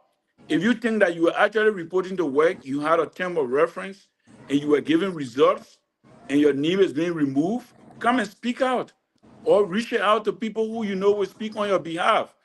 But as it is, people are quiet. I think there was some kind of political accommodation. And the same issue about the country being strangulated. You don't have the government payroll flooded with people probably who don't go to work, and you're talking about UL doesn't have armchairs for students. Where you expect doing budget allocation that they should take more money and place it in the educational budget to help schools and other infrastructure in the educational sector. So transparency matters. In my view, we are still going through the process of a structural reform. It's sad to say because of the country's age, but we will get there. And that's the reason why those of us with the energy, those of us who want to see a better Liberia should continue the conversation, and not just the conversation, should be able to reach out to people within the system that this is how we can do it. This is what we think can be better for our country, and we all can make progress. Other than that, everything will be politicized. Josiah is doing a good job. We salute that process. Every one of us here in the US and other part of the world know that before you even get a sweeping job, you will go through layers of screening. Before they hire you, there will be a process, and you will know what you're going to do. And that's the same thing, in my view, he wants to do in Liberia. And the best I can say towards that, sorry to those who are hurt right now by that great measure, but we need to also create a system that everyone will know that this system works for Liberia. Thank you. All right, thank you. Ahmad Nesdina here will just go to the BWR issues on the next thing come. I think that was the last topic on the agenda for tonight. Now, like the student from BWR calling upon the president to, like it's almost like they are making a complaint to the president that the BWR campus is very deplorable. They got like leakage in the building. They got feces all around the bathroom, everything. There's no good quality of education, and they're complaining. But all derived, according to them, all derived from the newly appointed Dr. Nancy Freeman, the new principal in the school. So I don't know if anybody can come up with our own thought on that. I think it will be better. What you think? I don't know. Like for me, I don't know her. I've not seen her before. But according to what they said and what they reported on the news, that the school is very deplorable. There are a lot of things that are going on, and they're all trying to get on track and call the government attention. So, Francis, you can start with that topic. Yeah, I mean, I did not watch that interview, but that is not a unique situation in Liberia at this time.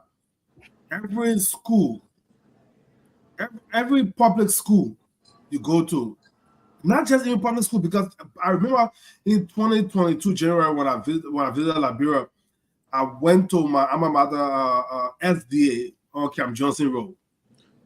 Bro, the smell of the building. But no, Francis, the point here is, I agree. Other schools doing it, but people know BWR, Booker Washington Institute, to be a very unique school. A lot of people who went to that school, they know the quality of that school. And today, today the things such thing happening, and alumni who people who graduated before, and they still making a complaint. So and now the breading now lost on the president, and then but now the people who work, the people who attend the school and people who work there, they said all derived from the new appointees, Nancy Freeman, the new principal of the school. So what are your I thoughts? got convoluted. I But got now, convoluted. Moba, this is what I'm saying. How much funding is there for education? How much funding going to this? Let's talk about public private schools. Let's look at public schools. How much funding? How much money is in the educational budget? For how many public schools there are in our country? A lot, and the money is so small. That's why when they're talking about the whole free education thing, I said there's no such thing as free education. So if the government pays for everything, so how about you focus the free education on primary education, like from kindergarten to grade 12, and then because nobody is not right to go to secondary school, to go to university. It's not right, but at least a basic right for every citizen to be able to read and write, do basic arithmetic. So if they wanted to do free education, it should have been focused on primary education, and then pump money into the system to educate our brothers and sisters, the children, so that when they graduate from high school, they are eloquent, they are able to do basic math, they're able to read properly, and then they can make decisions. Okay, you know what? I'm not going to go to university, but I'm going to go into electrical engineering, or I'm going to go into carpentry, I'm going to go into masonry, I'm going to go into construction, I'm going to go I'm going to do trade school. I'm going to go to trade school. Look, in other countries, like even in the US, people that went to trade school now are making more money than people that took $100,000 student loan to go to college. But because they are not focusing on these things in Liberia, everybody want to go to university. Nobody worry about trade anymore. So everybody want to sit in office. Everybody know that the way to government is to go to university. So something is going on, and I don't know how many of you have taken notice of this. Sorry, Ture, I know you're smiling because I got convoluted. You see my background. This is the typical Liberian background when you get caught in the middle of certain situations and you run out of electricity. But this is the issue. Consistently, we've seen people protesting following presidential nominations. I mean, I don't know where this is headed, but we know that the president has the constitutional authority to appoint, to hire and fire people in the executive, because majority of them work at his will and pleasure. In Lofa County, the people yesterday had a protest, and we were to bring the guys on, but for some reason they pushed it. Hopefully tomorrow we'll have them on here. I'm not trying to beat the horse before the actual time, but in Lofa County, the people were protesting because the president, because there was an appointment of some county health officer, and that they think the president should not be appointed, so they were protesting. They put it at the feet of the newly appointed individual there. I mean, what is happening with this whole protesting and people against presidential nominations and stuff like that? I mean, is there any genuine reason? Is there any reason concrete enough why people should be involved with these kinds of protestations? Okay, Vasco, you want to go? Okay, yeah, Moba, then you go next. Vasco, you want to unmute? Yeah, that's it. Look, I mean, I got that information myself, and sorry I couldn't come on soon because I was finding it difficult. That was gonna be my only what's on your mind, because I can remember, and I want you one day to go back to the president's speech, the 100-day speech. That speech, I want us to bring that speech back here and be breaking it down small. The president said plenty things in that speech. Okay, we always hear what the president said. They have distributed medical supply to all the counties, all the hospitals around was, let's say, filled with drugs. everywhere in our speech.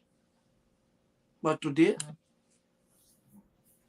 everywhere. Don't bring Sir Joseph's story here. No, not bringing Sir Joseph's story. No, not Sir You Joseph. know that But thing. everywhere, Nelson, everywhere there is serious problem. And that is some of the problems people facing in Lofa County. This is a rescue for you, Nelson. But this thing about people protesting against presidential appointments or nominations, I mean, where do you stand on it? Is it another exercise of one's democratic right, or is it just fair to leave it up with the president to decide who works in whichever capacity? I mean, for this one, I have to be fair enough. This is the president prerogative. The president decides who to appoint. I mean, if you in an entity and the president appoints somebody, if you know very well you cannot work with that person, then you leave. But now it's not just in the entity now. They have other people even outside the entity trying to prevent people that the president will appoint. And for me, once the president appoints you legally, and with all any problem that with the tenure position stuff are looking, I mean, I won't criticize him on that. That's his right. Yeah. So, I mean, this is where the president have to come in now and show his supremacy.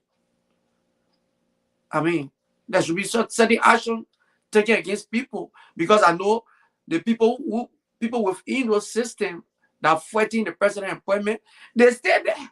And nothing happening to them. They stay there. And I know the president or whosoever are close to the president will know the root cause of some of these fighting. They will know the people that are fighting those president appointees. But the president will not do nothing. Thank you. We just see the same thing with AB Kroma and Fadiga. Oh, that be the last. The president will not do nothing. Francis, go ahead. Then we'll take through it. No, Baba, can you catch me up because my battery was dying. I want to get my charger. I'm here, but because I'm driving, so I just had to turn off my camera. Oh, okay, yeah, all right. Through it, go ahead. Yeah, I missed the topic. Okay, Vasco, for the record, since this show is all about speaking on the record, whatever you purported over there that the president said that all the medicine will be everywhere, that is not true. The 100 there? All right? That is not true. There is nothing of such. What the president said? So stop it. No, stop it. Even we wrote a tip, the president did not make any assertion of such. Nancy, a journalist. Nancy know what I'm talking about. But let's get to this point, Nelson. When we talk about why people are protesting appointments or nominee or stuff like that, Nelson. Okay. So yes, Ture, just before you go, and it was a good thing that you brought Vasco to check on this issue. I don't know, but you brought this issue up, right? We want to our audience to provide factual and accurate information as we come on here. And if for any reason there are doubts or confusions about certain things, we owe it to the audience to clear those doubts. Yes?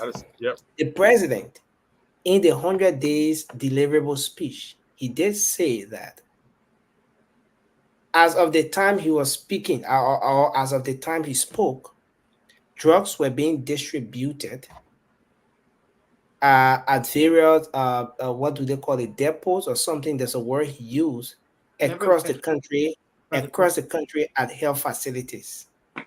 But then again,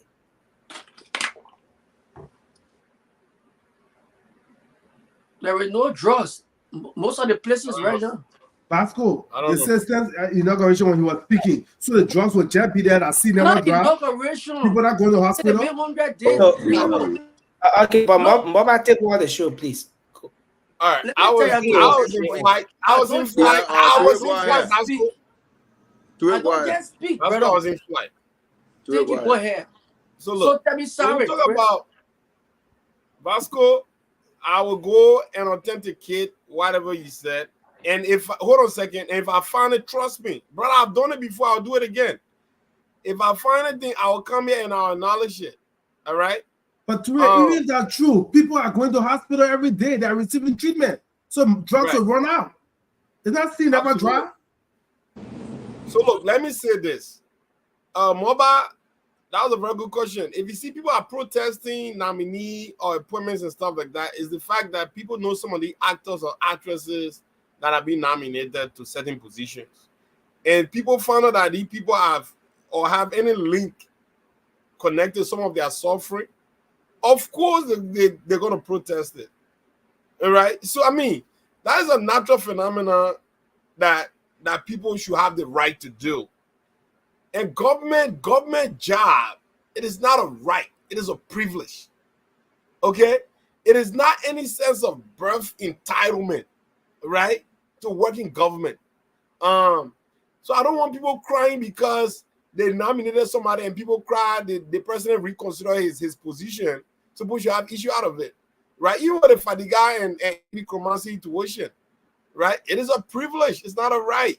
So the president can come tomorrow morning, both of these gentlemen dismissed. Let it go in the private sector and do something. So I don't feel sorry for anything of that.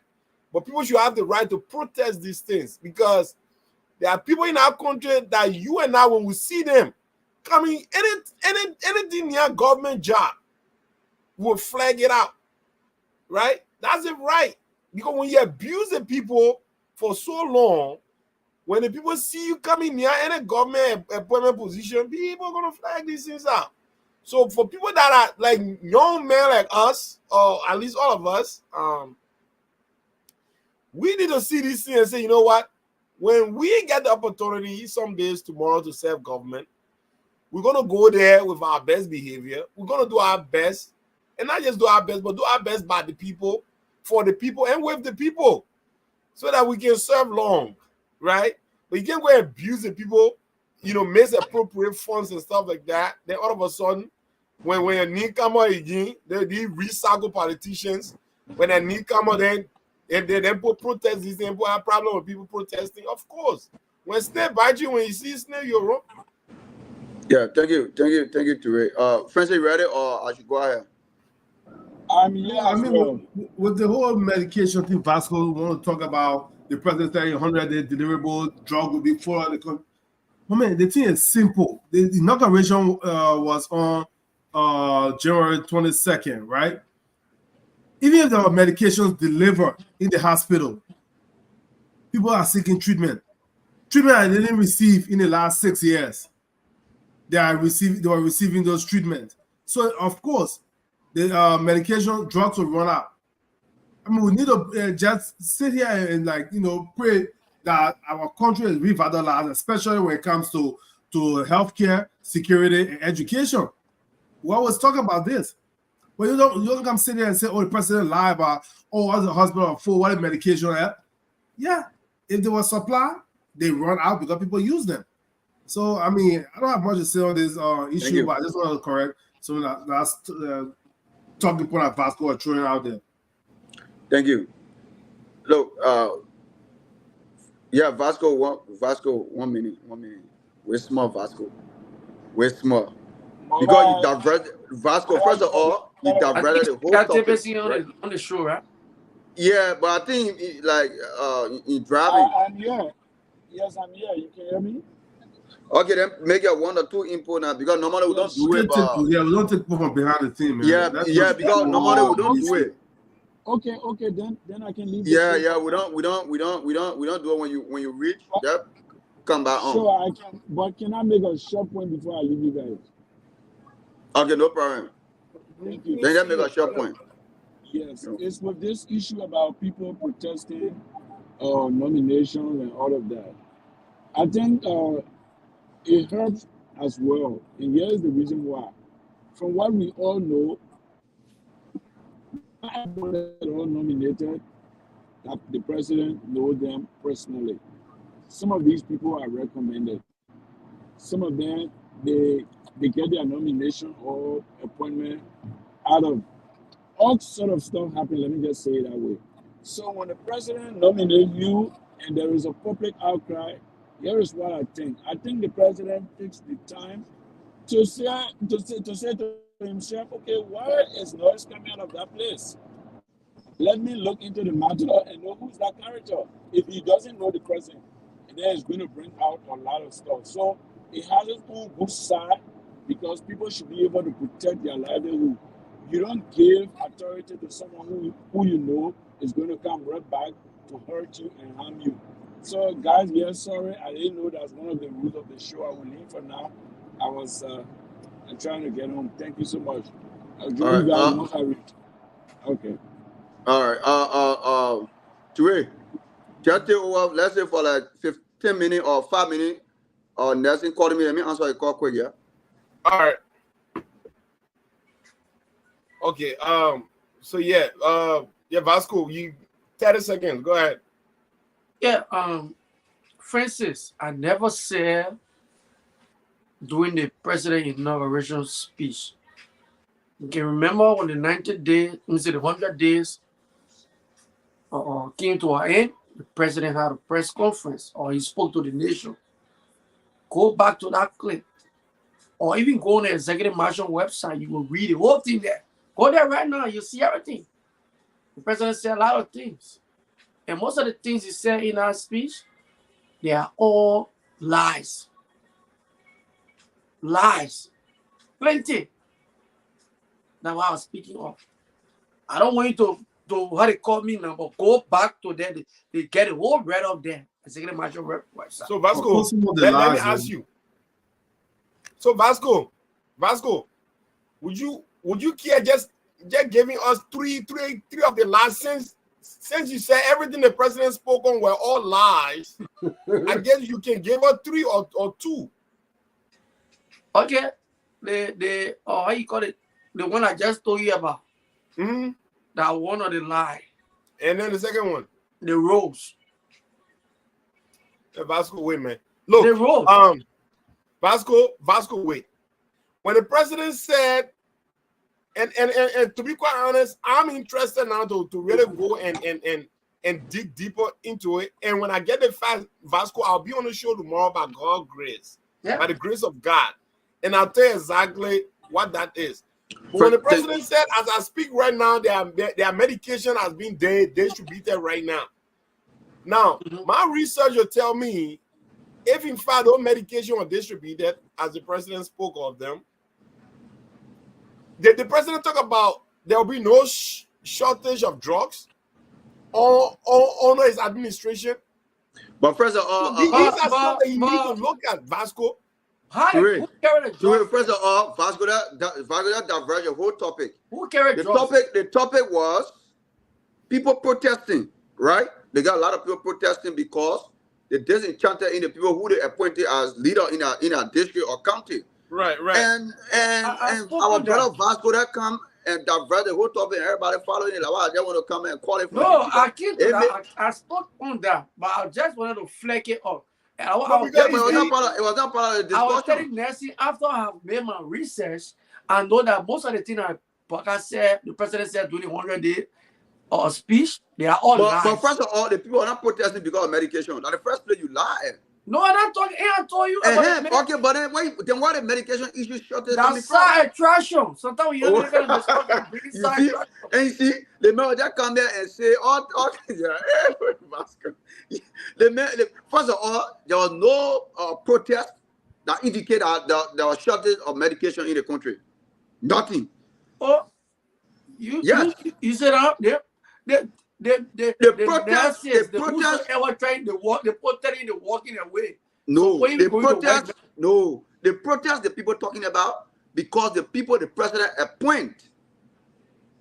Some of the people they appointed, the people who work in an identical entity or which is the hospital or the very hospital, they don't know the people, they don't like them.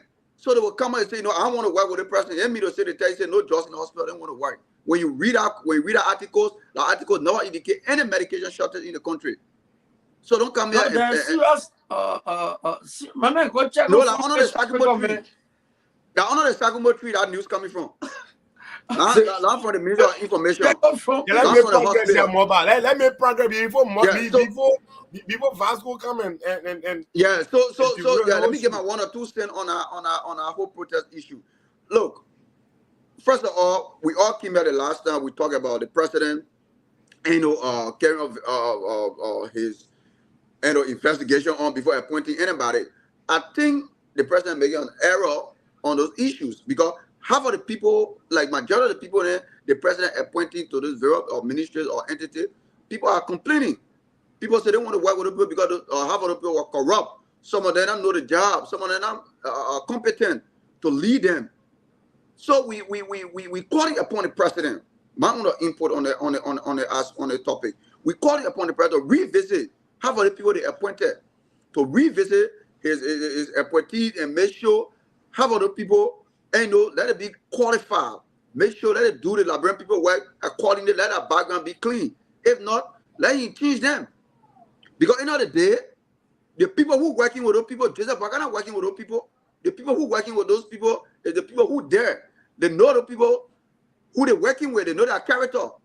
So end of the day, they will say what they want to say. So we call it upon the president to look into this before it escalate to a new different level. So the opposition can take it as one of their campaign tools because they already on the show telling the Liberian people that no medication in the country, which of course all the protests, the people protesting is not indicate no medication issue. People are taking their medication when they go to the hospital, when they prescribe that medication, they go to the drugstore, they buy that medication and they receive it. There is no shortage of medication in the country.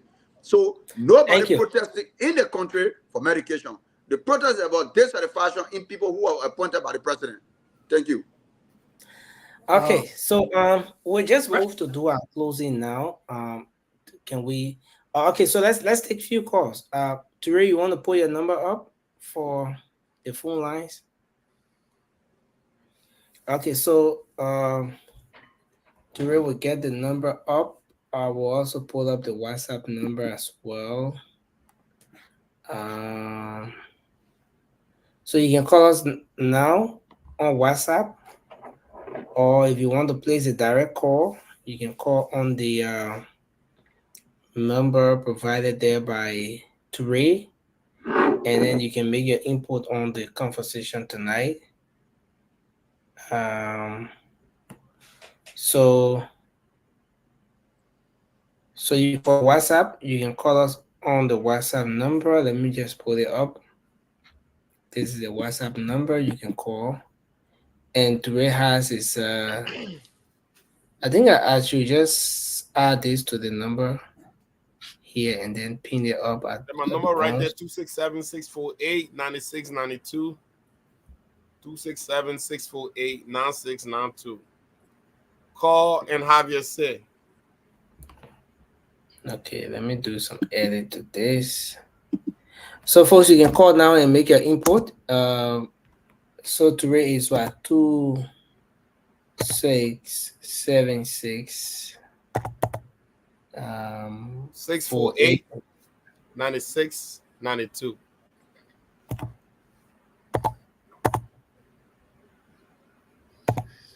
Okay, I think we got that. Okay, so let's see. Okay, so this is it. So folks, you can call now. I think that's the number, right? Ture, can you confirm the? 267-648-9692. Yes, that's the number. Listen. Okay, so folks, you can call in now and then make your input. The conversation tonight, you have the time now to call in and weigh in your thoughts on the different talking points tonight. Let's go to the phone lines and now start to take your calls. Beginning with this one. Hello. Hello. Oh wow. For some reasons, I'm seriously convoluted right now. Yeah. Things. I'm having some technical issues. Even getting this stuff to come through from here. Okay, so I think we'll just try to do our closing. We will try to do our closing. So let's do starting with Francis, and then we're gonna go around the table. Ture, do you have a call from your end? No, not yet. Okay. So from my end here is difficult because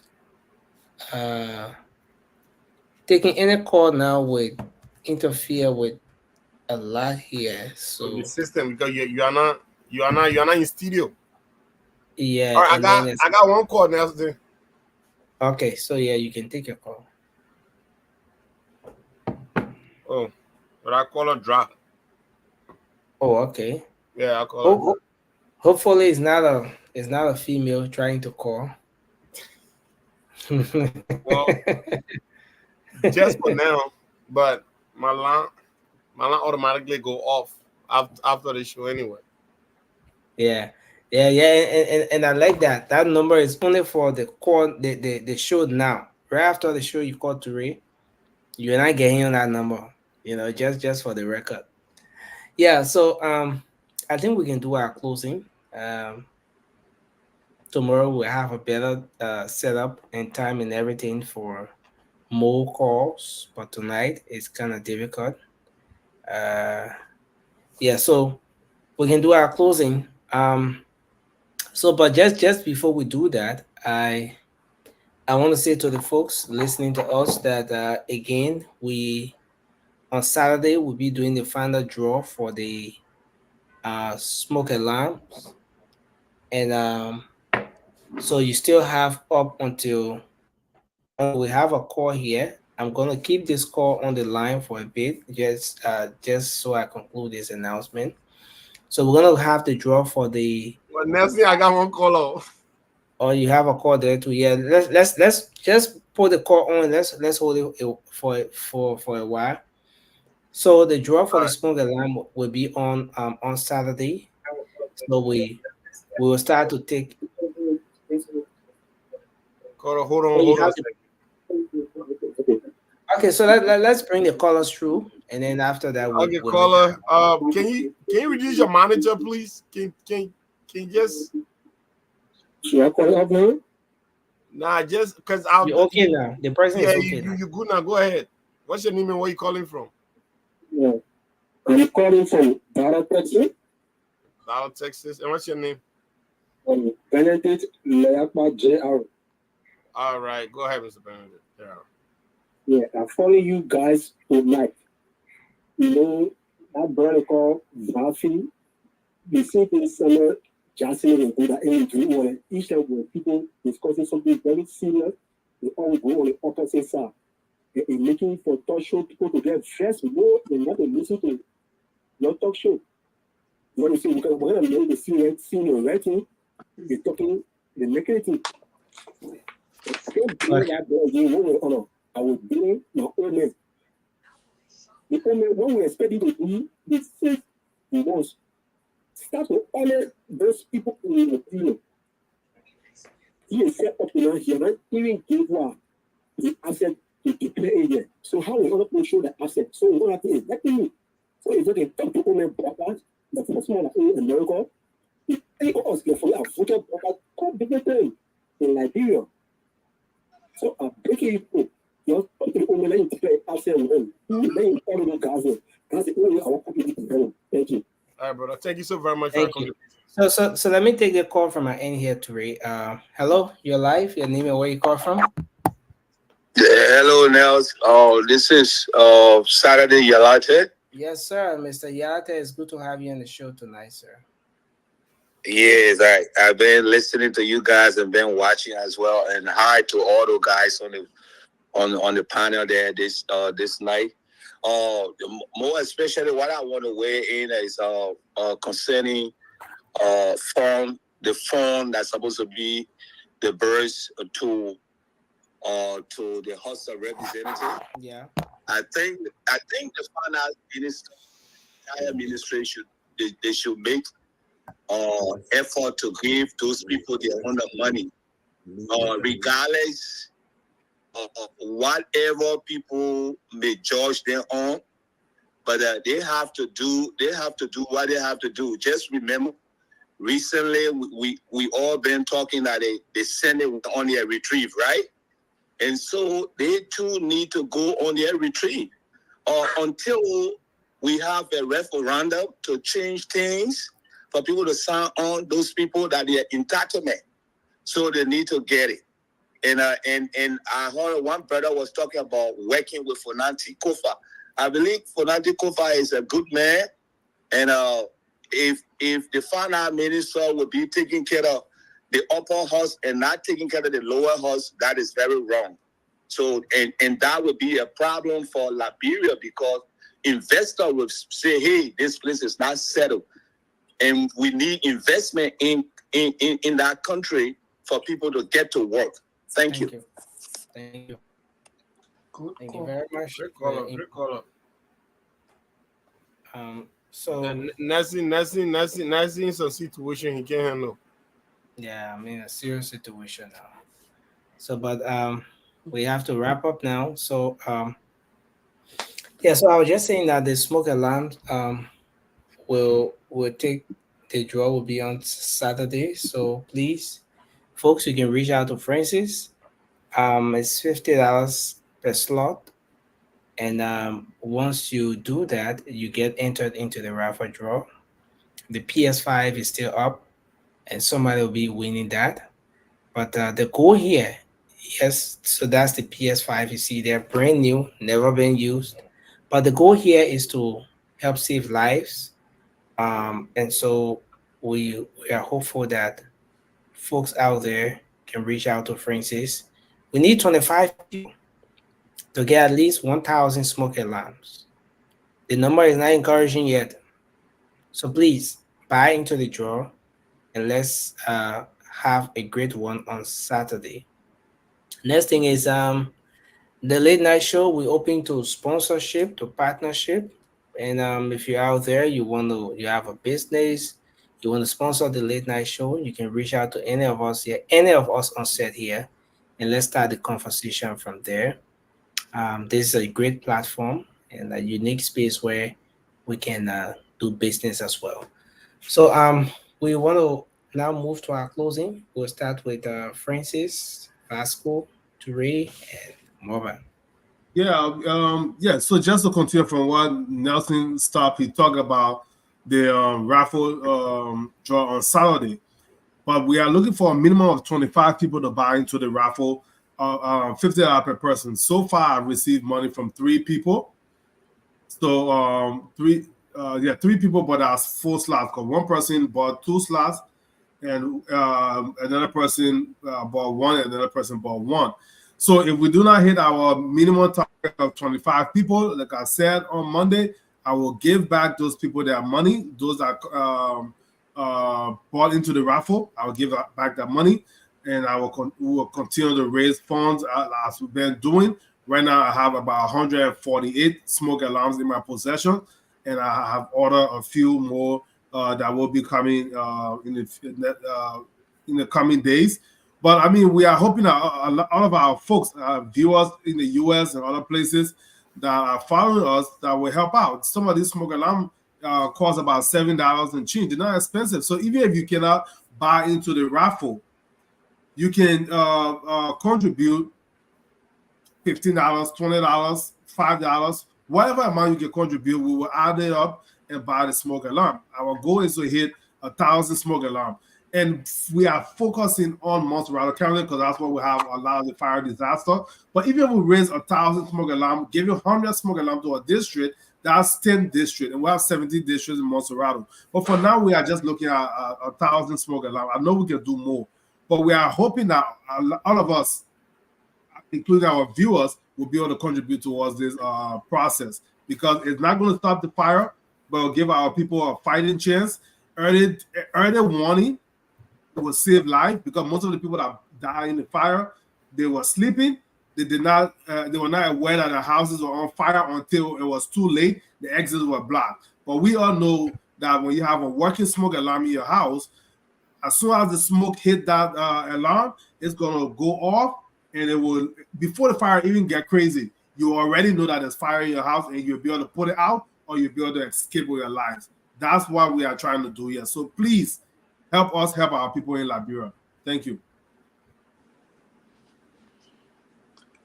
Yeah.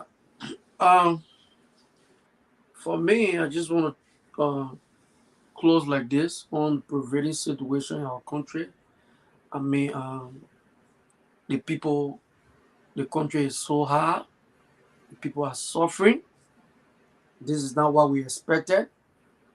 We expected the people to be rescued, but for what we're looking at is like this is not rescuing anybody.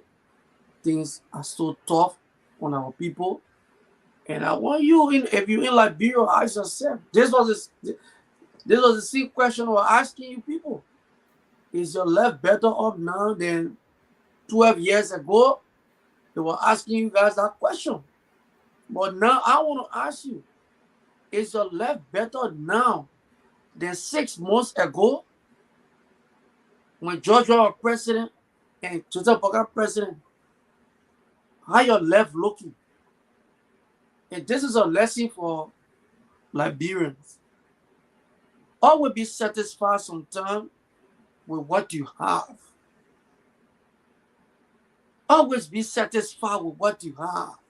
And the better one will come. They said, don't be angry and make decisions. That's what happened to you, Liberian people. You guys are angry because you're listening to a lot of people lie to you people. All over the place were lying. Today, this is it. So that God can listen and give you what you want. And God have given you people what you want. If you see the president of a country be crying and be telling you, say, not everybody can get a job. Now, not everybody can get a job. You gotta wait there. You gotta do. When you hear the president talking like that, you must not know more. Because the president should be the last person to speak. And every time the president speaks, he should be able to give the citizen hope. But you hear the president crying, forget it, man. Thank you. The president tell you, say, the president tell you, say, that not everybody can get a job. But I will take the money from the pay everybody. Just know that it finished. Thank you. Dre. All right, ladies, and gentlemen. So Vasco say, that the poor should be rescued. Vasco, you or all people should not have the audacity to sit on this platform and start talking about people rescuing people. Oh, a frivolous, proper agenda that did not commensurate what you intended it to be. Matter of fact, it was the contrary. Then you want to tell people something here? Come on, brother. Those 6 years are still fresh in the minds of Liberians. Of Vasco. All you need to do right now is just sit and chill. I don't even know why you keep coming on this Spoon Network to come and add salt to people's injury. You know, because that's exactly what you do. Your 6 years is so fresh in people's minds that you have the audacity. No wonder why you always come with dark shit, even though it's dark already in the room, but you always come with dark shit because it's so hard to talk to people back to back with absolute no allowances, but you always got it on. But let's be serious at Vasco. Let's be serious a little bit. At the end of the day, we might have our reservation on this government, but don't you dare try to make any equivalency as to what this government is about to do and what you guys did for, say, 6 years. I mean, if I start naming some of your missteps, we'll be here for the entire night. But that's not here nor there. We want to move Liberia forward. We have to embrace new ideas, right? I like this new Liberia, where people are not sitting, where people are criticizing or JMB. Because you know what? This government, there's no way this government should fail. And that's why when you see people are so passionate about every step that the government made, that people are on their backs, because you know what? That is same passion that brought this government to power, right? So don't sit back now and feel discouraged. No, you have to hold their feet to the fire because you sacrificed so much. You sacrificed 6 years of suffering to bring JMB to power. So don't sit back and oh no, I'm not gonna no. That would be a mistake. Engage them, critique them, you know, because you should have something to want to critique it, right? If you really think that you really love the rescue mission and you love President Joseph Numa Bakar, use that passion and that love to criticize the government every time that they do something undesirable. Thank you. Thank you very much. Thank you. Thank you. Let me just do my closing. You know, whenever it reached to us, we let it correct Vasco. Not to say we're going after him, but because we're on a public, forums and people listening to us. So whenever you go contrary to what is not true, we will come and correct you. First of all, the president said there will be no job in the government. He not say private sector. So if he employ nobody not everybody will go work in government. First of all, you take the whole country and put it in government to work. What is sense it make? What is everybody know? Not everybody can work in government. But my blame to the president is let it try and open more private sector so people can work. At least when you say that, people will listen to you instead to play politics on the president. What the president gave up. 6 months the president gave up. You know what they call give up. So don't come here and lie to the people of Vasco. But I will not take that serious. Let me just do my 30-minute closing on the my Liberian people. Every day we hear, right? We saying whatsoever we can. We're giving you information pertaining to the government and the past government. Y'all make your judgment. We all know the government only going to, let's say, 6 months. And we see a lot of things coming out. Legislature talking about all the things, themselves. Passing a bill to audit the legislature. They're not happy doing job we are regime. So I think the government coming with some level of transparency. And the president is working tirelessly. The president defeated went China. After that, there were a lot of discussion went on. And y'all can hope and show things will work out. Although we beat on them, when we see the wrong, we beat on them, we come up with get solution, we say whatsoever, like what when they do bad, we come here, we tell Liberian people what they did was wrong, and we're getting a solution. We're not be the Vasco who think that everything Joshua was doing, it was 100%. And end of the day, he the Vasco man came on his show, said, beyond Joshua were advising him, but they were not coming on publicly to tell the Liberian people that what Joshua was doing was wrong. So end of the day, it doesn't let you get a child, the child go out, it cause trouble. You go in front of the people there, you say, when I want to go, I will beat them. When you come home, you praise the child.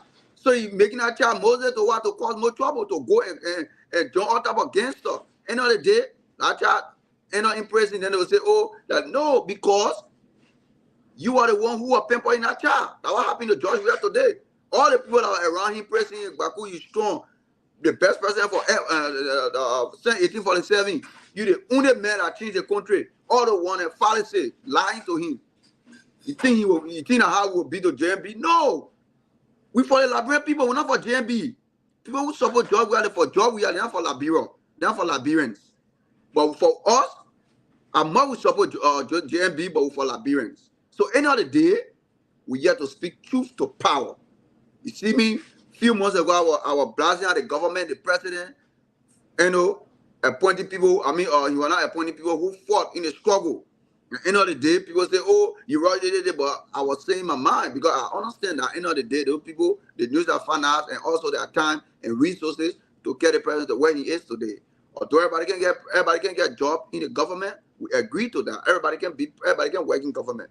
But I urge the president of the Republic of Liberia, Joseph Yeman Boakai, to invest more attention in the private sector. At least so our brother and sister who get under the rain, under the sun, the dew, whatsoever, who are shouting muya, can get a job. That I think Vasco, when you come out with the type of advocate, will understand you. But don't come here and say, because the president said nobody will not wear, the government, everybody can wear in government, meaning the government give up. Don't say that, my brother. So thank you to everybody, Toure, Vasco, Francis, my mayor, thank you. I do, the show was fantastic tonight. Thank you, Malba. Thank you. Yeah. Thank you, Vasco. Thank you, Francis. Man, Nelson, Yeah, stay yeah, in the alley too late. Yeah. No, guys. Hold on. What's going on?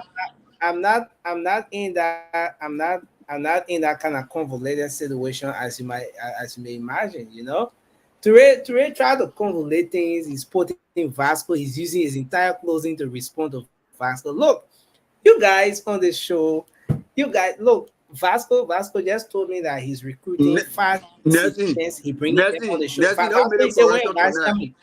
Vasco, No, he said, when the Nelson, citizens when we coming. respond to Vasco, I we put make a the clarity. team together already by next week. Vasco, Okay, Nelson, Nelson, making a clarity. No, Will I I'm clarity coming. making here? What kind of clarity are we making? Vasco is saying now, guys, you're way small now. Vasco is saying that by next week he bringing 5. You said 5 seditions, right? 5 to join the show.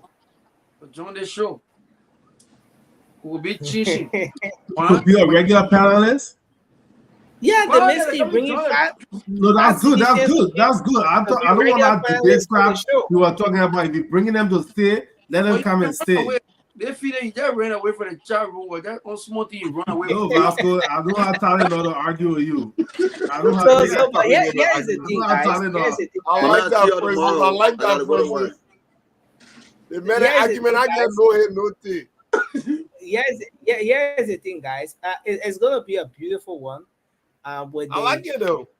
With the number of seditions coming on board, and the show is open.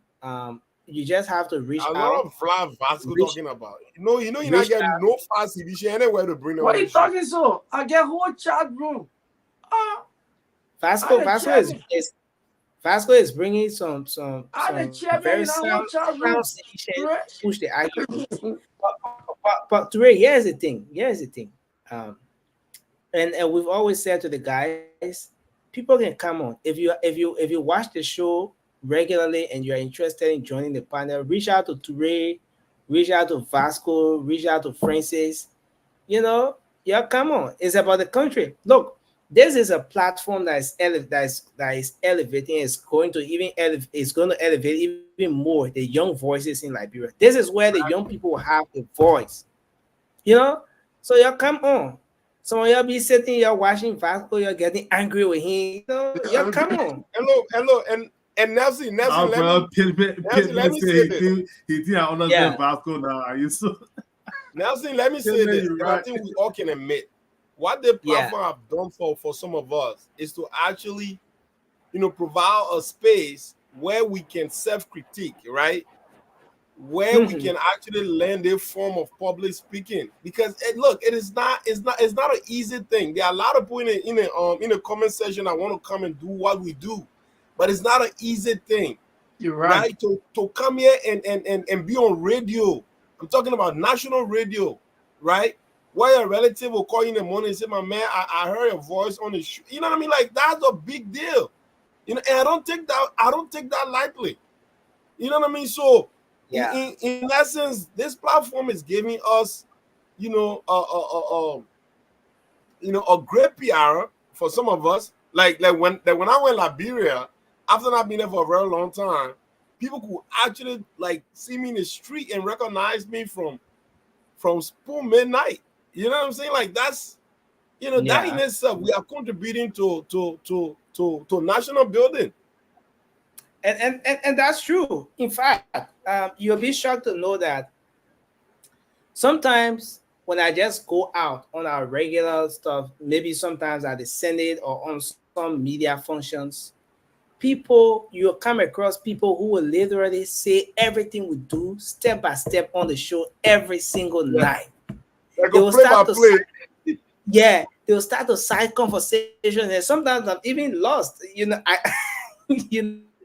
That's the extent to which the folks are following this show. So we want to elevate more young voices, young people. Especially the only thing females, man. Yeah. And I must admit, the few females we have now, they're doing well. But we're hoping to getting more females.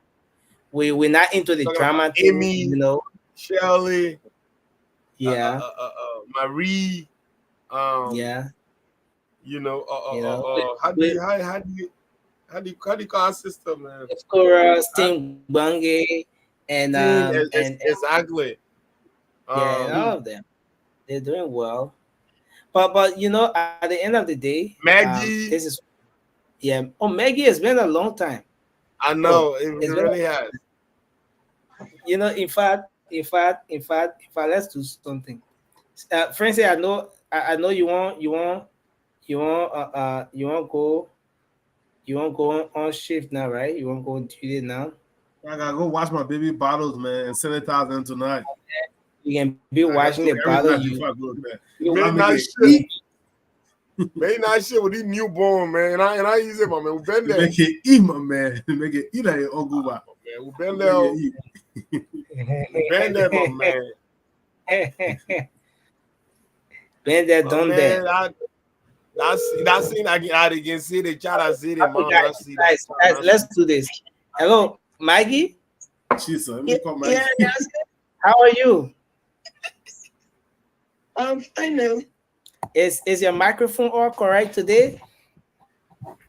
No, my microphone not all correct, but my voice not correct. Maggie, you live, Maggie.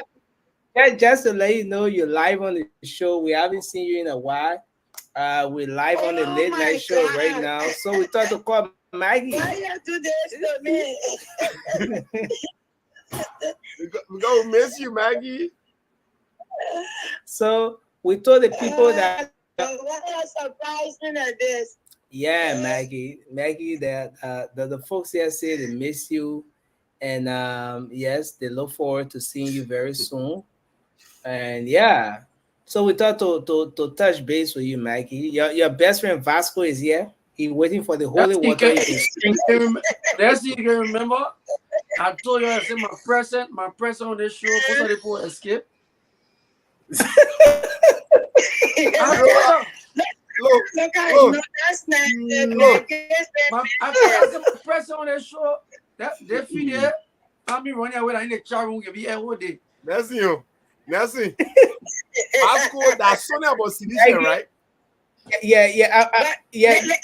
So if you think you're going to make yourself low popular, let me unpopular you, right? The reason why I don't even want to share space with you. I told you. Oh no, Maggie, you just validated the main point, man. You just validated. I said my question. I don't know escape. You just validated. Vasco. I'm just joking. Yeah, man. We just governmental power. Doesn't know where we're going. Doesn't know where we're going. Yeah, man. Maggie, we just. Let me tell you, I'm proper crew, right? Man crew, power crew. You cannot step on my way. Just like that. Come on the show, Maggie. All our crew is talking. Come here. Maggie, thank you, man. We just touch base with you. Maggie, just drop some Bible verse on you before you leave. I lost my read, but oh, sorry about that. Been going through some other stuff, school, work. I'm gonna come back. Maggie, we wish you all the best, man. Wish you all the best, man. Wish you all the best. Thank you for reaching out. I really appreciate it. Thank you. It's a big surprise. Thank you. Thank you guys. Soon. Thank you, Maggie. Nelson, Maggie already understand. Nelson is all about love, you know. Nelson is all about love. Come on. Yeah, I really appreciate this, man. I really do. Thank you, Maggie. I really do. And I will be back. All right. Okay, you know your space. You know your space is always available here anytime. Okay, Maggie. You know, but interestingly, that's something I want to say. Y'all know Cindy in Liberia, right? Y'all know Cindy in Liberia? There's someone just commented right now. They said the Noosh said Cindy want to go back to studio, but he not make it. He said Nessie calling. No, but Cindy, that net with Cindy, here you go. Cindy, Stanley, after sleeping on the show, the man go home straight. When the show ended, Man, don't put a mental hell. You see the man? I don't put a mental hell. You know, say that family man. No. When I said no, man. But When I said the man, I'm batting. I'm about to like 1 year to that batting. But I'm batting. I'm not sleeping on the show. Anyway. But look, hey, Nelson, let me tell you this, right? See, this shouldn't have something in common. Let the man talking about his value now on the show. It will be like Kevin San who came by on Spoon. Instead of him apologizing, the man talking about he came to rescue Spoon. I'll tell you, the biggest network in the country, he's not where he can rescue it. This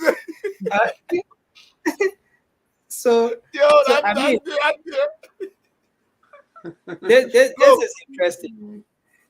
So guys, okay, hello. Yeah, hello. Okay, so guys, guess who we have on the line? It's George on the line. Hey. Josh, welcome, man. We thought to touch base with you. Thank How are you? Joy, you need to come back. Man. My man, just to let you know, you're live on the show right now. You're live on the show right now. We thought to get you caught by surprise and just to touch base with you. Oh, okay. Well, guys, I'm fantastic. I'll watch the show. Yeah, I'm good, man. I'm good. That is my mentor. I can always get hot on Facebook. And all the comment, all the Baba comment I can be put in there. You don't want to answer me. Yeah, but man, I'm my man. Yeah. That's it, man. Great, man. Yeah, man.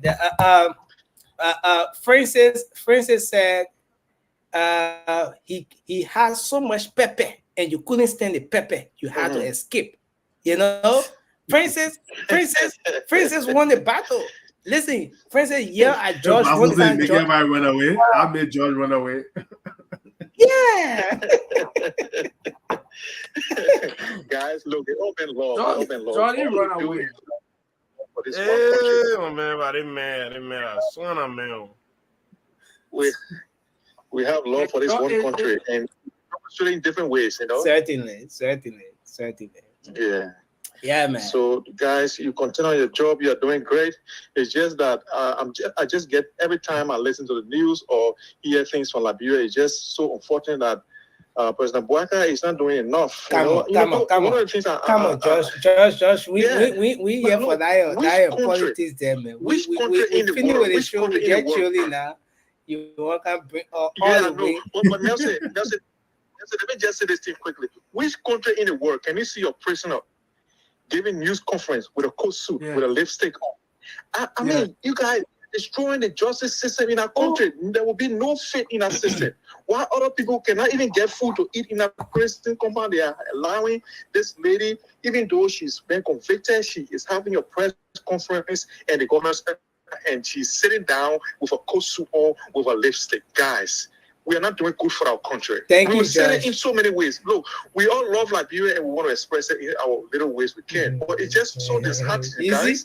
But I hope you guys can have a good show. You see why the citizens, where the citizens can go? But wait. Nelson, if you ever thought that they would call Maggie Jackie, hey, y'all thank you. You think George come and say y'all thank you and not talk politics? Yeah, just leave that man. No, okay, Yahweh. And George talking. Let me ask George one question. Josh. Yeah, go ahead. Josh, what's your proximity with the Ministry of Public Works? That is besides the issue here. The man will not answer that question. Josh, bye-bye, see you. Bye-bye, guys. My man Joy, what's up, my man try to make a return, dog. The man escape. You know, at the end of the day. But it was so good, George, when because I mean, I on the show, George on the show, especially the way they rescue 3 and 4 in the mud. It was not going to be easy for the rescue. Trouble. You know, no. And again, really enjoy you. Seriously. That's what, if I did some time, that's to be making me the first person to speak. Because when I speak, every one of you guys will lead a topic. Man, Vasco, I already told you, your superpower, you're not getting shit. So why are you talking right or you talking wrong? Any attention or good attention for you. So that's the problem. Half of people debate you. Because even if you're right or wrong, you don't care. You just talk your own. Vasco, you put yourself at disadvantage if you decide that Nelson should pick you first, bro. Everybody will respond to me. And then you'll leave the issue. You know? So you better wish what you. I hope they're not calling me. They're not calling about the show. It was nice being with you guys tonight. We look forward to tomorrow. Yeah, man. So we look forward to being here tomorrow. We're gonna have a good show for our guys, and let's hope we can be here. You know, the sooner we come on to, the more time we can have, and we hope we'll have a diverse panel as we move on. The panel is already diverse. The views are diverse most times. This is what we do for our country, and let's hope we can improve on it. We want to say thanks to our audience, the people who still stuck with us. That's we're not going. Amy won't contribute to the show. No, take it to the chat room. No. Francis, just hold on 1 second, Francis. Thank you, Teray, for answering my call because I think Nelson phone was busy. Hi, Vasco. The rescue train did not fall in the mud. The engines are a little rusty, and we'll put some oil on it. But by the way, I wanted to say that in these Americas, we have interviews in prisons. Camera crews go there, news crew go in prisons and stuff, and they have like first 48 or whatever, and they have interview with the prisoners. Mm-hmm. In no way, anywhere in the world, there is anything that has anything to do with destroying justice or department or whatever. So the last caller I called, I just wanted to debunk that. That is not true.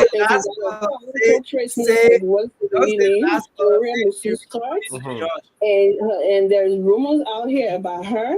Mm-hmm. News camera can go into the prison and interview her, and they would be dressed fully in these America that Liberia wants to imitate. But the only thing they don't imitate that the transparency and rule of law and fairness. They only imitate. They keep the what you might call it.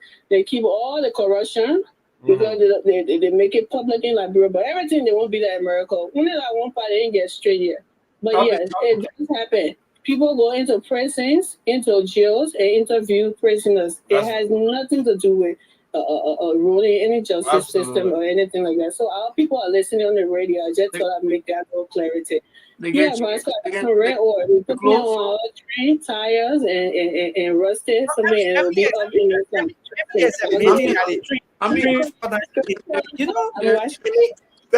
Thank you very much, Amy. Thank you for coming. We have to go, man. We have to go, man. Amy is admitting that the train fall down in the mud. Can you imagine that? Putting red oil on the train engine. Can you imagine that? That red oil fall down, Nelson. Hey, guess who called you again? Sorry, call you. That's why. I gotta go. Yeah, good night. That's the end. Sorry, Bobby, what's up?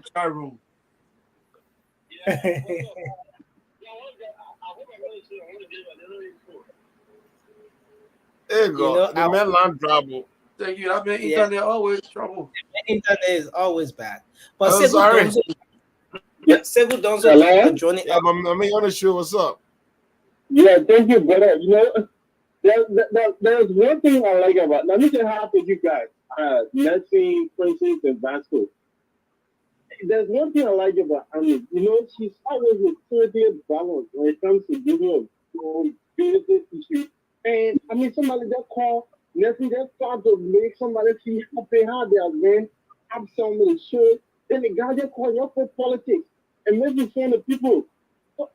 Similar concern I want to bring. There are criminals against criminals. People who have committed grave crime above what Madam Scott did.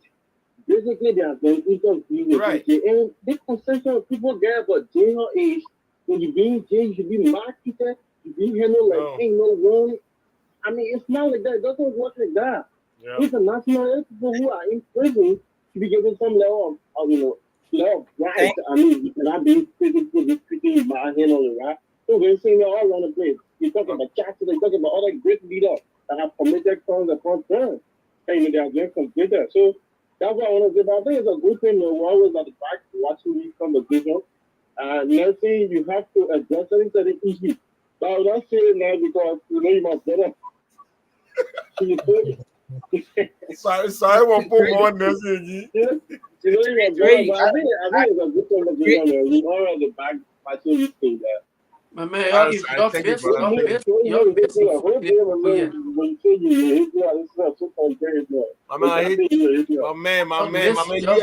and I for a Friday, Saturday. We got operation to do. Thank you, guys. You told me on something. I didn't go anywhere, but I know we're going to discuss that. The people here, y'all start missing. I'm muting that minute already. We're not hearing it again. But at the end of the day, let me sound like to it. At the end of the day, we have to go, guys. And yeah, let's go. So, you want to sound like me? Yeah. At the end of the day, I know which day. At the end of the day, Vasco need to start wearing dark shades on the show. No, it's not against the rule of the show. The dead tears running from my eyes. I'm telling you, sometimes you want to say some ridiculous stuff. You don't want people to have that naked eye contact with your eye. No, you know what I mean? It makes it a lot easier for you to say stuff. Today I got tears running down from my eyes. I got a bad eye. Yeah. Thank you, guys. I'm not gonna hold you, bro. Look forward to being here tomorrow. The people can the misinform the people you correct. Look. We'll do the correction tomorrow. Okay, I will correct them tomorrow. All right, Nelson, brother. Thank you, Nelson. Thank you for all your contribution, man.